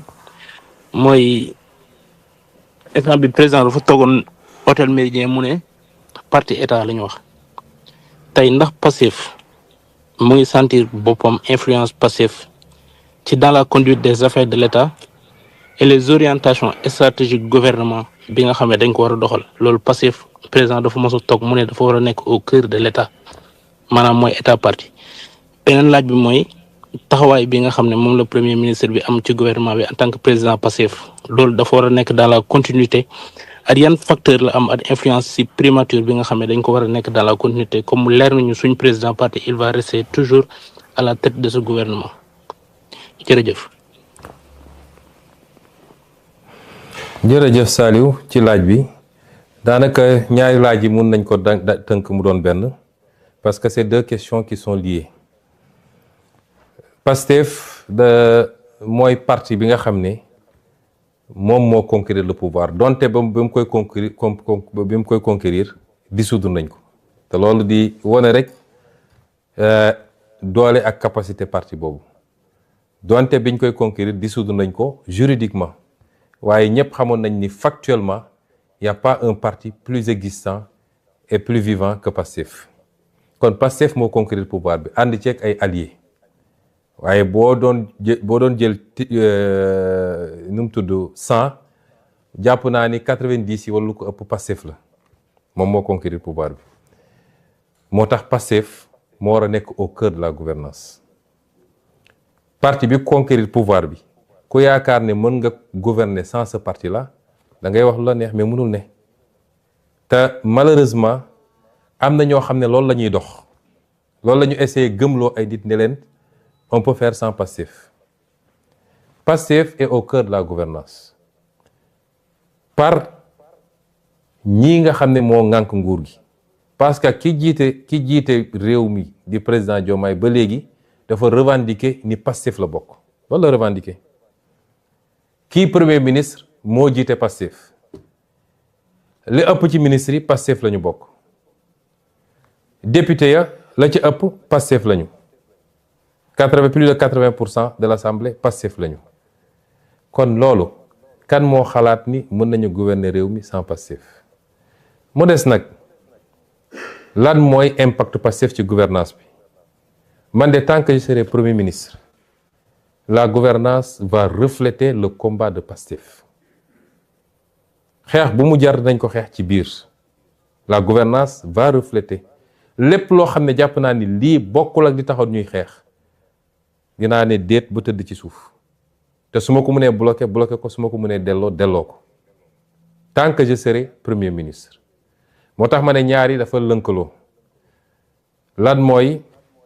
avenir u Ousmane Sonko dans le gouvernement man je vous ai toujours dit que je ne me focalise pas sur un poste particulier am na ñoo xam ne tey su bëggoon jot li ñuy dox mooy nu ñuy fexee ba Ousmane Sonko bañ a nekkati ministre premier ministre parce que fileeg maa ngi fi la ñu bëgg mu yomb ci ñoom ay lobby la ay ba ci suñu biir ba suñu biir ma wax leen ko am na ñoo xam ne tey seen pexe su ba ngoor mu doon jot mooy dañuy dem sax di déyaate di wax lu ne waaye nañu fexe moom comme affaire am dafa métti mbir mi dafa dëgër et cetera dafa mel ni moom mooy président balaa may dee ñu ne premier ministre super fort man je suis pas un premier ministre super fort man maay le premier ministre bi gën a néew pouvoir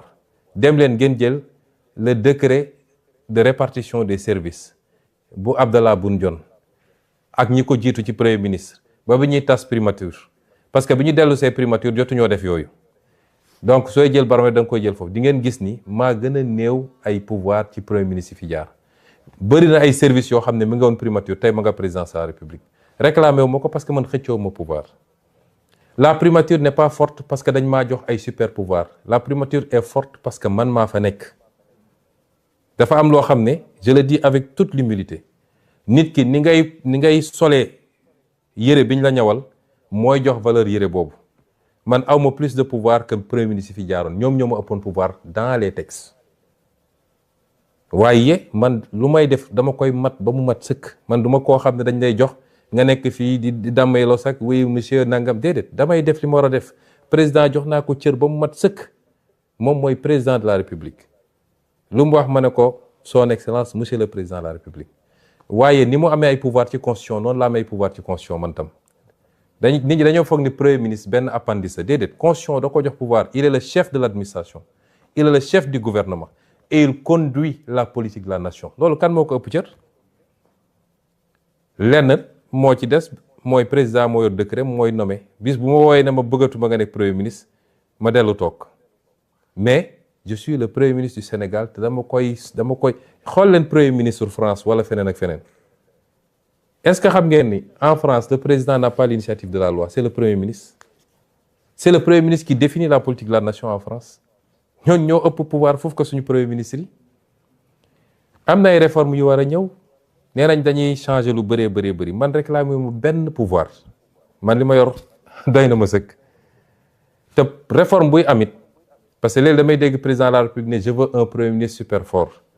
réforme du président de la république moom moo naan je veux un premier ministre bu mel nii wala ne réforme yi c'est pas pour le président c'est pour le Sénégal réforme yi suñ koy def duñ ko def parce que le président lii la bëgg ou le premier ministre lii la bëgg ou diw et aucun d'entre nous n'a le pouvoir seul de déclencher des réformes parce que sooy def réforme par exemple réforme constitutionnelle su dee da ngay jaar par la voie parlementaire assemblée nationale lay dem kan moo yor majorité assemblée nationale c'est Pastef président mënul def réforme sans Pastef bu dee da nga dem référendum kan moo yor référendum c'est le peuple qui va voter kon réforme yi du man maa koy bëgg mu nekk du président moo koy bëgg président day proposer il propose ces réformes parce que dañ ko fal ak programme mu ne Sénégalais lii ak lii laa bëgg a def bu ñëwee day def na lu baax woote na ay assises dajale Sénégal yépp ñu waxtaan bi mu paree yemul ci loolu dafa dajale ay kàngam ne leen assises yi dama bëgg ngeen liggéeyal ma defar ma ko ay texte mooy li mu annoncé keroog 31 décembre ñooñu def nañ ba pare day jël texte yooyu yóbbu ko assemblée nationale. Assemblée nationale nag am sañ-sañu càmbar texte yi virgule par virgule. C'est pas parce que président moo ko andi rek dañuy voter les yeux fermés bu ñu gisee ni doy na leen ñu voter bu ñu gisee doyu leen du ñu voter. moo tax nag tant que ñu ngi fii am majorité bu confortable à l'Assemblée yàlla def ma chef de gouvernement ñu am un président boo xam ne président wu Pastef la gouvernance bi dafa war a saf sàpp Pastef bu baaxee ñu xam ni baax na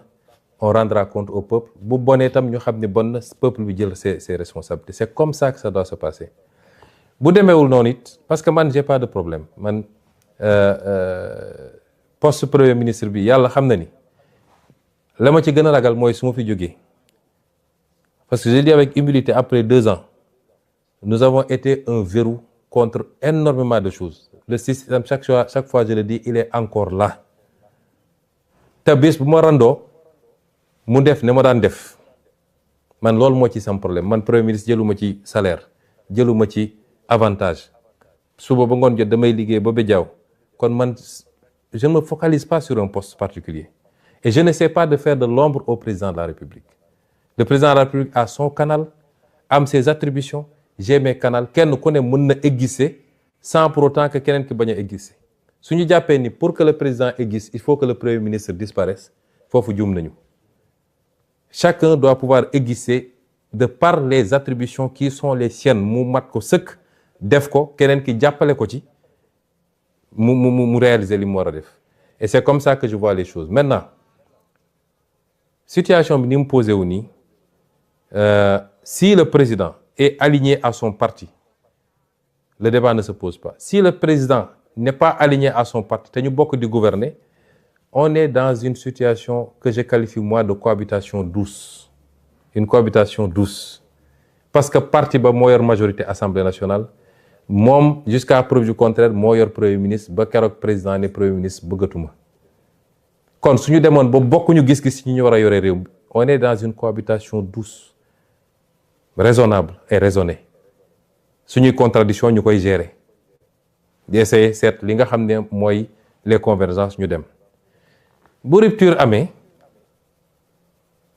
on sera soit dans une cohabitation beaucoup plus corsée ou bien Pastef redevient un parti d'opposition. Pastef amul problème ci lenn ci loolu mooy li ma wax rek à l'entame de mon propos. Pastef est à l'aise dans sa posture, dans la posture qui est la sienne. Parce que Pastef est quitte avec sa conscience. fi mu waroon jaar ak ñëpp jaar na ko fa. kon mon avenir dans le gouvernement n'est pas le plus important. la ma ci ragal mooy conséquences dommageables yenn situation yi mën a am ci mandat bi nga xam ne c'est un mandat important ñu hérité d'un pays extrêmement difficile d'un héritage catastrophique. ñu waroon takk suñu ndigg ñun ñëpp war a bañ a wone benn signe de dissension entre nous te population yi xaaruñu loolu ci ñun mais si on nous amène sur certains terrains on est obligé aussi de gérer parce que la ñu xeex ak l'intérêt de ce pays moo mag foofu suñu jëmm kenn ku nekk ci ñun moo xam président nga tudd lañ la woowee moo xam premier ministre lañ la woowee moo xam honorable député moo xam monsieur le maire la nga xam ne moo taxaw ñu xeex ba ay bakkan rot ci moo ëpp jëmm yooyu foofu moo ëpp sax république bi parce que république dafa war a nekk au service de cette vision et de cette cause pour qu'on réalise ce qu'on doit réaliser pour le peuple sénégalais ma jël question bi ci tegu.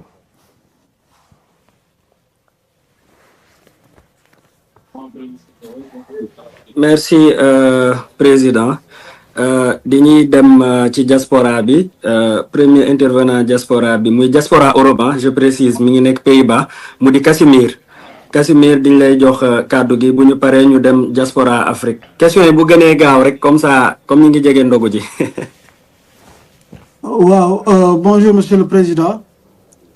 c'est Casimir. bonjour Casimir.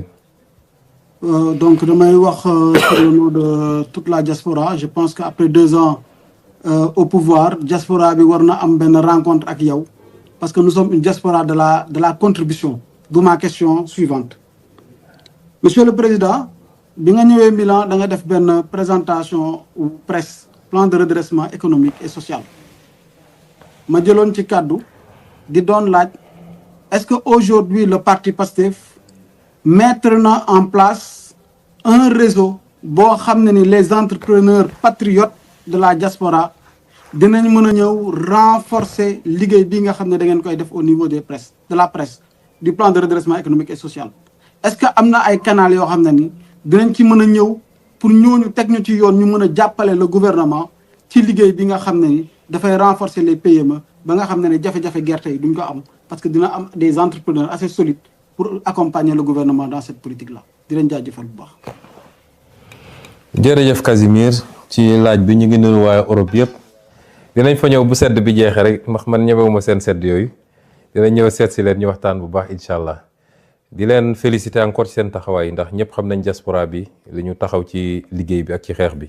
ñu ngi leen ci dellu féliciter bu baax. di wax tamit ni question bi nga laaj dafa am solo mais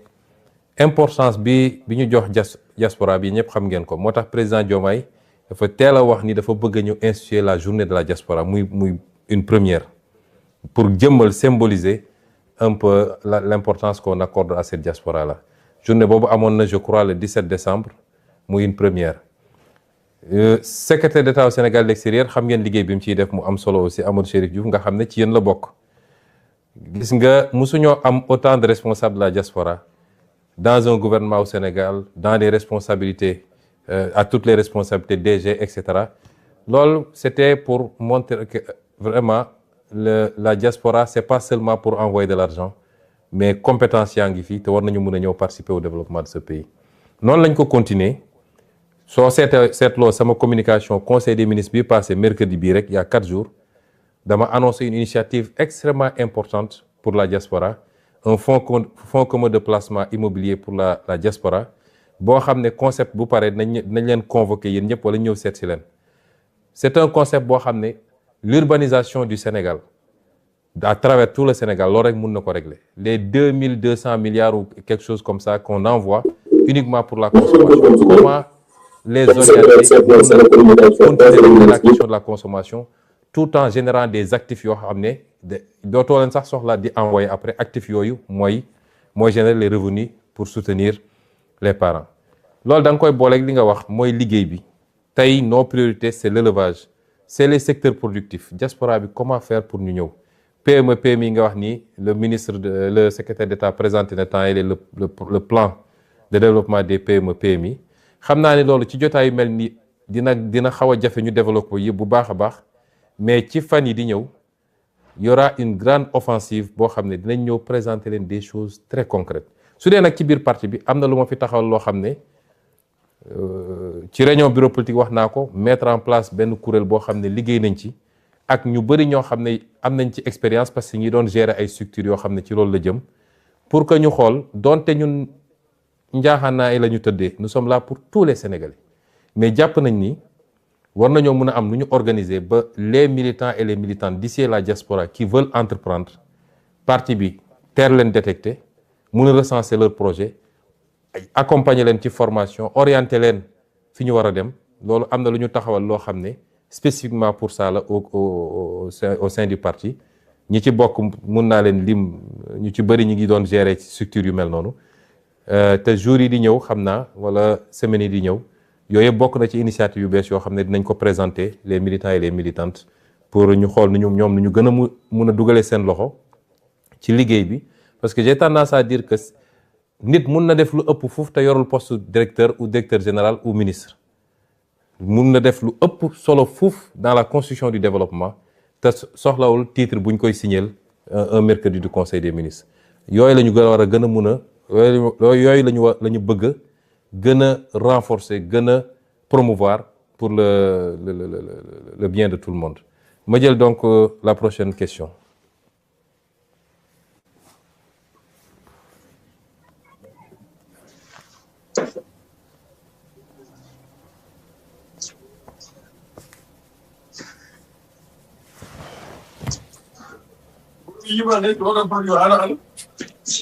Hello?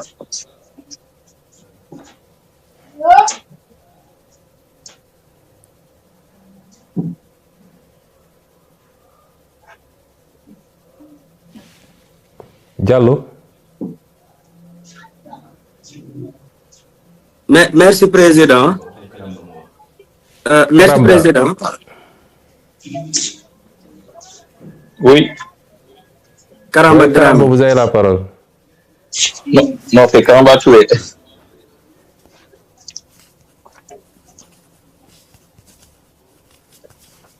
Vous m'entendez? Oui, très bien. Oui, oui. Bonsoir, Monsieur le Président.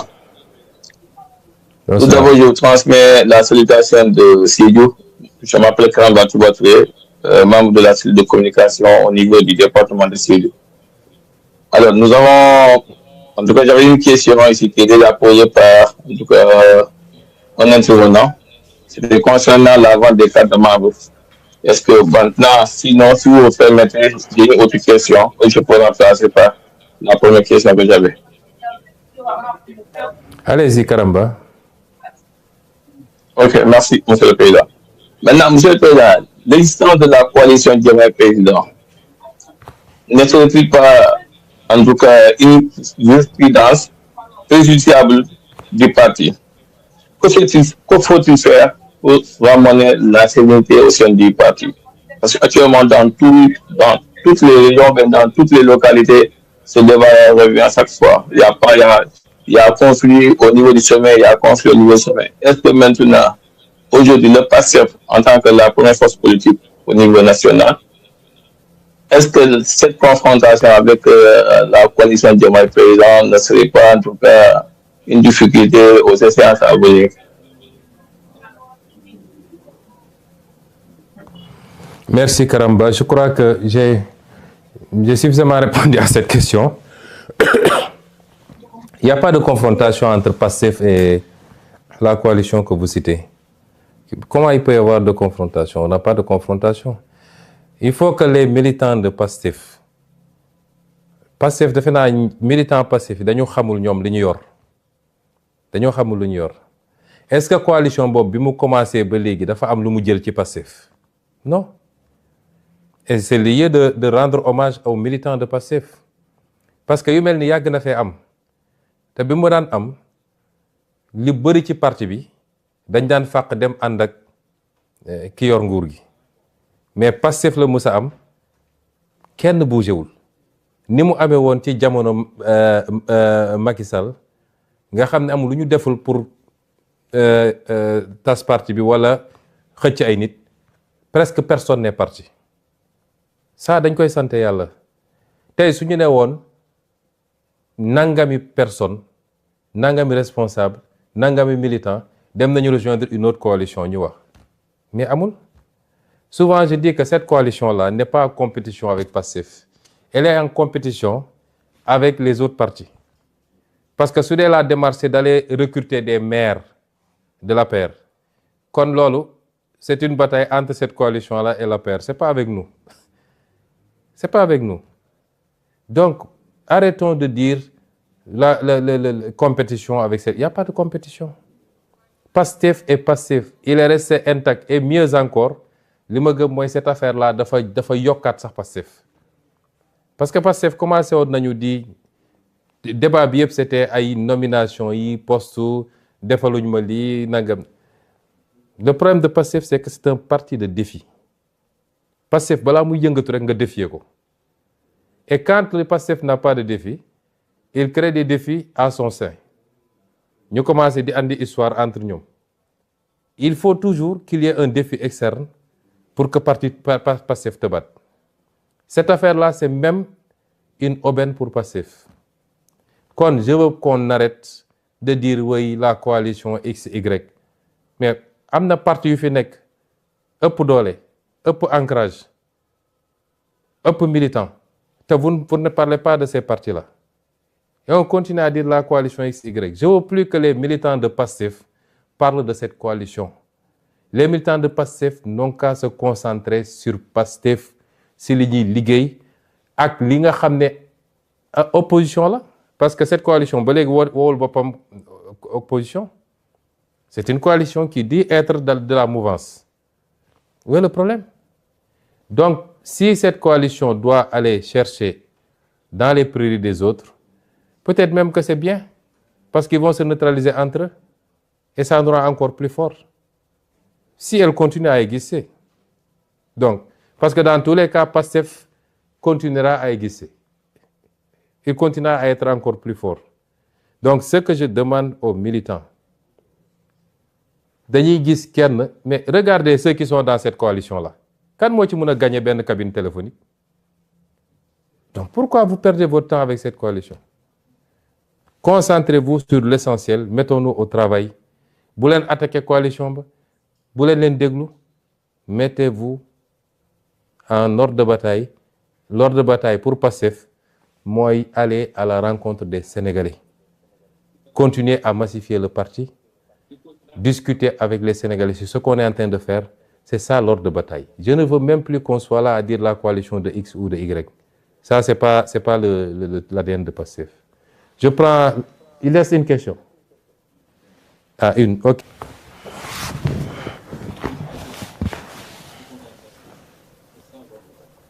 Merci, Président. Je pense qu'on va prendre Dramé, bu Medina Yoro Fula. Oui. Ouais, une seule question, Dramé.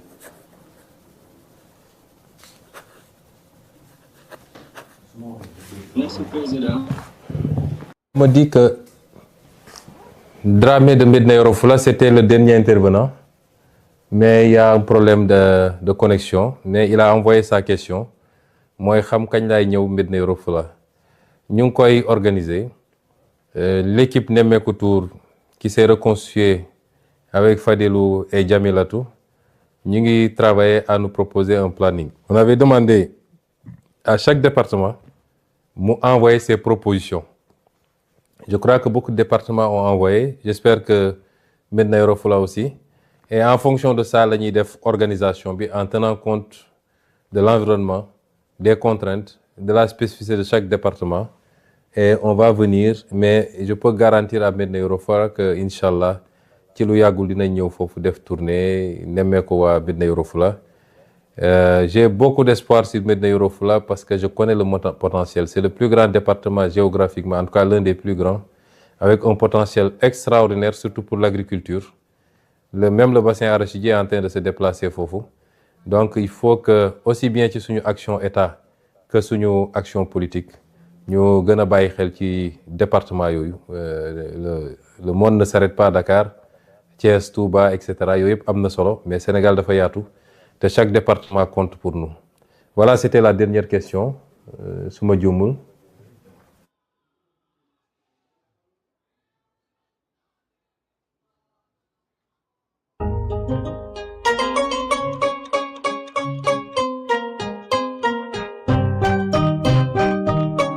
Organisez-le, on va se bonifier au fur et à mesure. Mun na am ñàkkul ay rëcc-rëcc, mun na am ñàkkul ay manquements, c'est les aléas du direct. Toog waxtaan 2 heures de temps, répondre ay questions, c'est pas important. waaye li ci amoon solo mooy jokkoo bi am. Beaucoup de questions ou de préoccupations yi ngeen am ngeen dégg la réponse de ma bouche te loolu amoon na ci solo. Di leen lancer un message de clôture. Nous sommes à la croisée des chemins. Nous sommes en train de faire des choses extraordinaires. Ce pays va changer, Inch'Allah. On fera tout ce qu'il faut. Un pays qui change nag boo xam ne dafa habitué woon yenn yi ba yàgg ci mënul nekk dans une tranquillité absolue. Chaque fois dama bëgg ci formation la bokk, dañu wax léegi formation militant yi. Bëgg naa militant bu ne léeg-léeg balaa muy tëdd na dem ci YouTube mu tapé benn documentaire sur l'histoire, mu tapé par exemple la révolution chinoise, mu tapé Corée du Sud, mu tapé nu mu tudd l'Iran, la recherche sur l'Iran, les grandes civilisations, ainsi de suite. Parce qu'il faut se cultiver pour savoir le comment. Ñun bokk na ci li ñu gën a poser problème di suñu gàllankoor. Tey soo doon laaj Sénégalais yi wax naa ko ci sama benn interview il y a 4 ans je crois ou 5 ans. Et c'est pourquoi il faut saluer les travaux du professeur Cheikh Anta Diop. Boo seetee yenn peuple yi li tax ñu doon quelle que soit difficulté da ngay gis ni peuple yu jàmbaar lañu, peuple yu gëm seen bopp, peuple yu mën a xeex. Tey li xew actuellement rek ci àdduna bi diggante Iran kële wane na ko. mais c'est des peuples qui yoo xam ne dañu am fierté dañu naan ñun suñu histoire ça date de 5000 ans 8000 ans la civilisation perse la civilisation turque ottoman les Ottomans la civilisation occidentale base judéo-chrétienne la civilisation chinoise nga xam ne dañ la naan depuis ñun bi ñuy tabax la muraille de Chine Europe ñi ngi amuñu woon sondel ñooñu dañoo gëm ni ñoom ñoo war a dominer monde ñun nag les différentes dominations et les acculturations traite négrière jaar na fi colonisation jaar na fi ñu bindal ñu suñu histoire nañu lii mooy seen histoire tey sénégalais boo ne avant colonisation avant Lat Dior avant Cheikh Amadou Bamba Aline Sitoé et cetera lan moo ne woon Sénégal il a du mal à t'expliquer loolu day déteindre moo tax ñu doon ñu oyof ku ñëw influencer ñu ci culture am ak gëm-gëmam loolu la ñu war a combattre et pour ça il faut qu'on soit des hommes et des femmes solides des hommes et des femmes qui croient en quelque chose en des valeurs des hommes et des femmes qui doivent comprendre que musul am changement structurel dans le monde sans sacrifice lii di xew yëpp ku nekk di laajte jox leen ma tout de suite mooy li ma naan ñëpp bëgg nañ changement mais kenn bëggul changement bi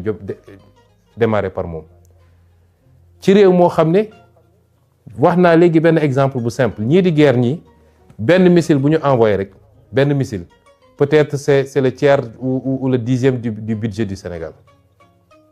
ñun dañoo bokk ci réew ñu gën a ndóol ci àdduna travaillons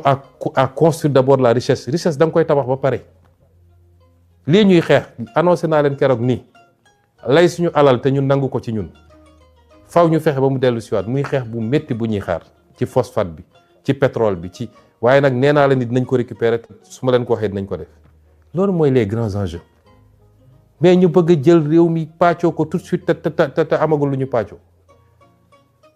ñëpp di laaj ay ndono kay xanaa day fekk nga fekk fi dara kon ne vous laissez pas emporter par ça nous avons promis aux Sénégalais le changement jàgg nañ taxaw ne leen il faudra une génération une masse critique bu ñemee sacrifice pour que demain réew mi baax loolu xanaa nit ñi dañ koo fàtte je parle des militants de Pastef avant tout parce que yenn forme d'impatience yëpp ci Pastef lay jóge kon loolu nañ ko delloo ci suñu xel man si je renonce à beaucoup d'avantages c'est pas parce que bëgguma ko man awma dara awma ko yoruma ay millions waxuma laa ay milliards yoruma ay kër mais si je renonce c'est parce que je veux toujours me donner comme exemple ñu xam ne dañoo war a sonn pour réew mi baax dañoo war a def les sacrifices qu'il faut pour que réew mi baax ku la ne jooni am na ci développement réew da lay nax aucun pays ne s'est construit sur un coup de baguette magique et surtout pas le Sénégal kon nañu jublu ci liggéey bi te def face nag ak ñi nga xam ne ñëpp yàq moo leen tax a jóg nañu def face parce que yenn anarchie yi am ni c'est parce que ñun Pastef bi ñu egsee ci nguur dañoo dëggu ci yeneen Pastef bi muy nekk opposition parti ñemewu ko kon bi mu nekkee pouvoir parti waru koo ñeme loolu mooy le message que je vous lance nañu fàttaliku lan moo taxoon ñu xeex lan moo tax plus de 80 personnes tey suuf ñu nekk ci kii seen bàmmeel lan moo tax ñu bëri yàqule ci lu bëree buñ ko fàtte mukk c'était pas pour ñëw di séddoo ak di nekk ci wax yu amul solo nañu jublu ci liggéey bi ku mën a bay na nga bay ku mën a yett na nga yetti ku mën a napp na nga nappi lu ci état mën a def jàppale la ci te ñu jàngal suñu askan ni malgré jafe-jafe yi wàññi nañu dund gi joxe nañu subvention def nañu lii nañu jàngal suñu askan ni dañoo nekk ci jamono joo xam ne dañu war a takk suñu digg jublu ci liggéey kon ñu ngi leen di gërëm leen sant di leen jox rendez-vous très bientôt pour beneen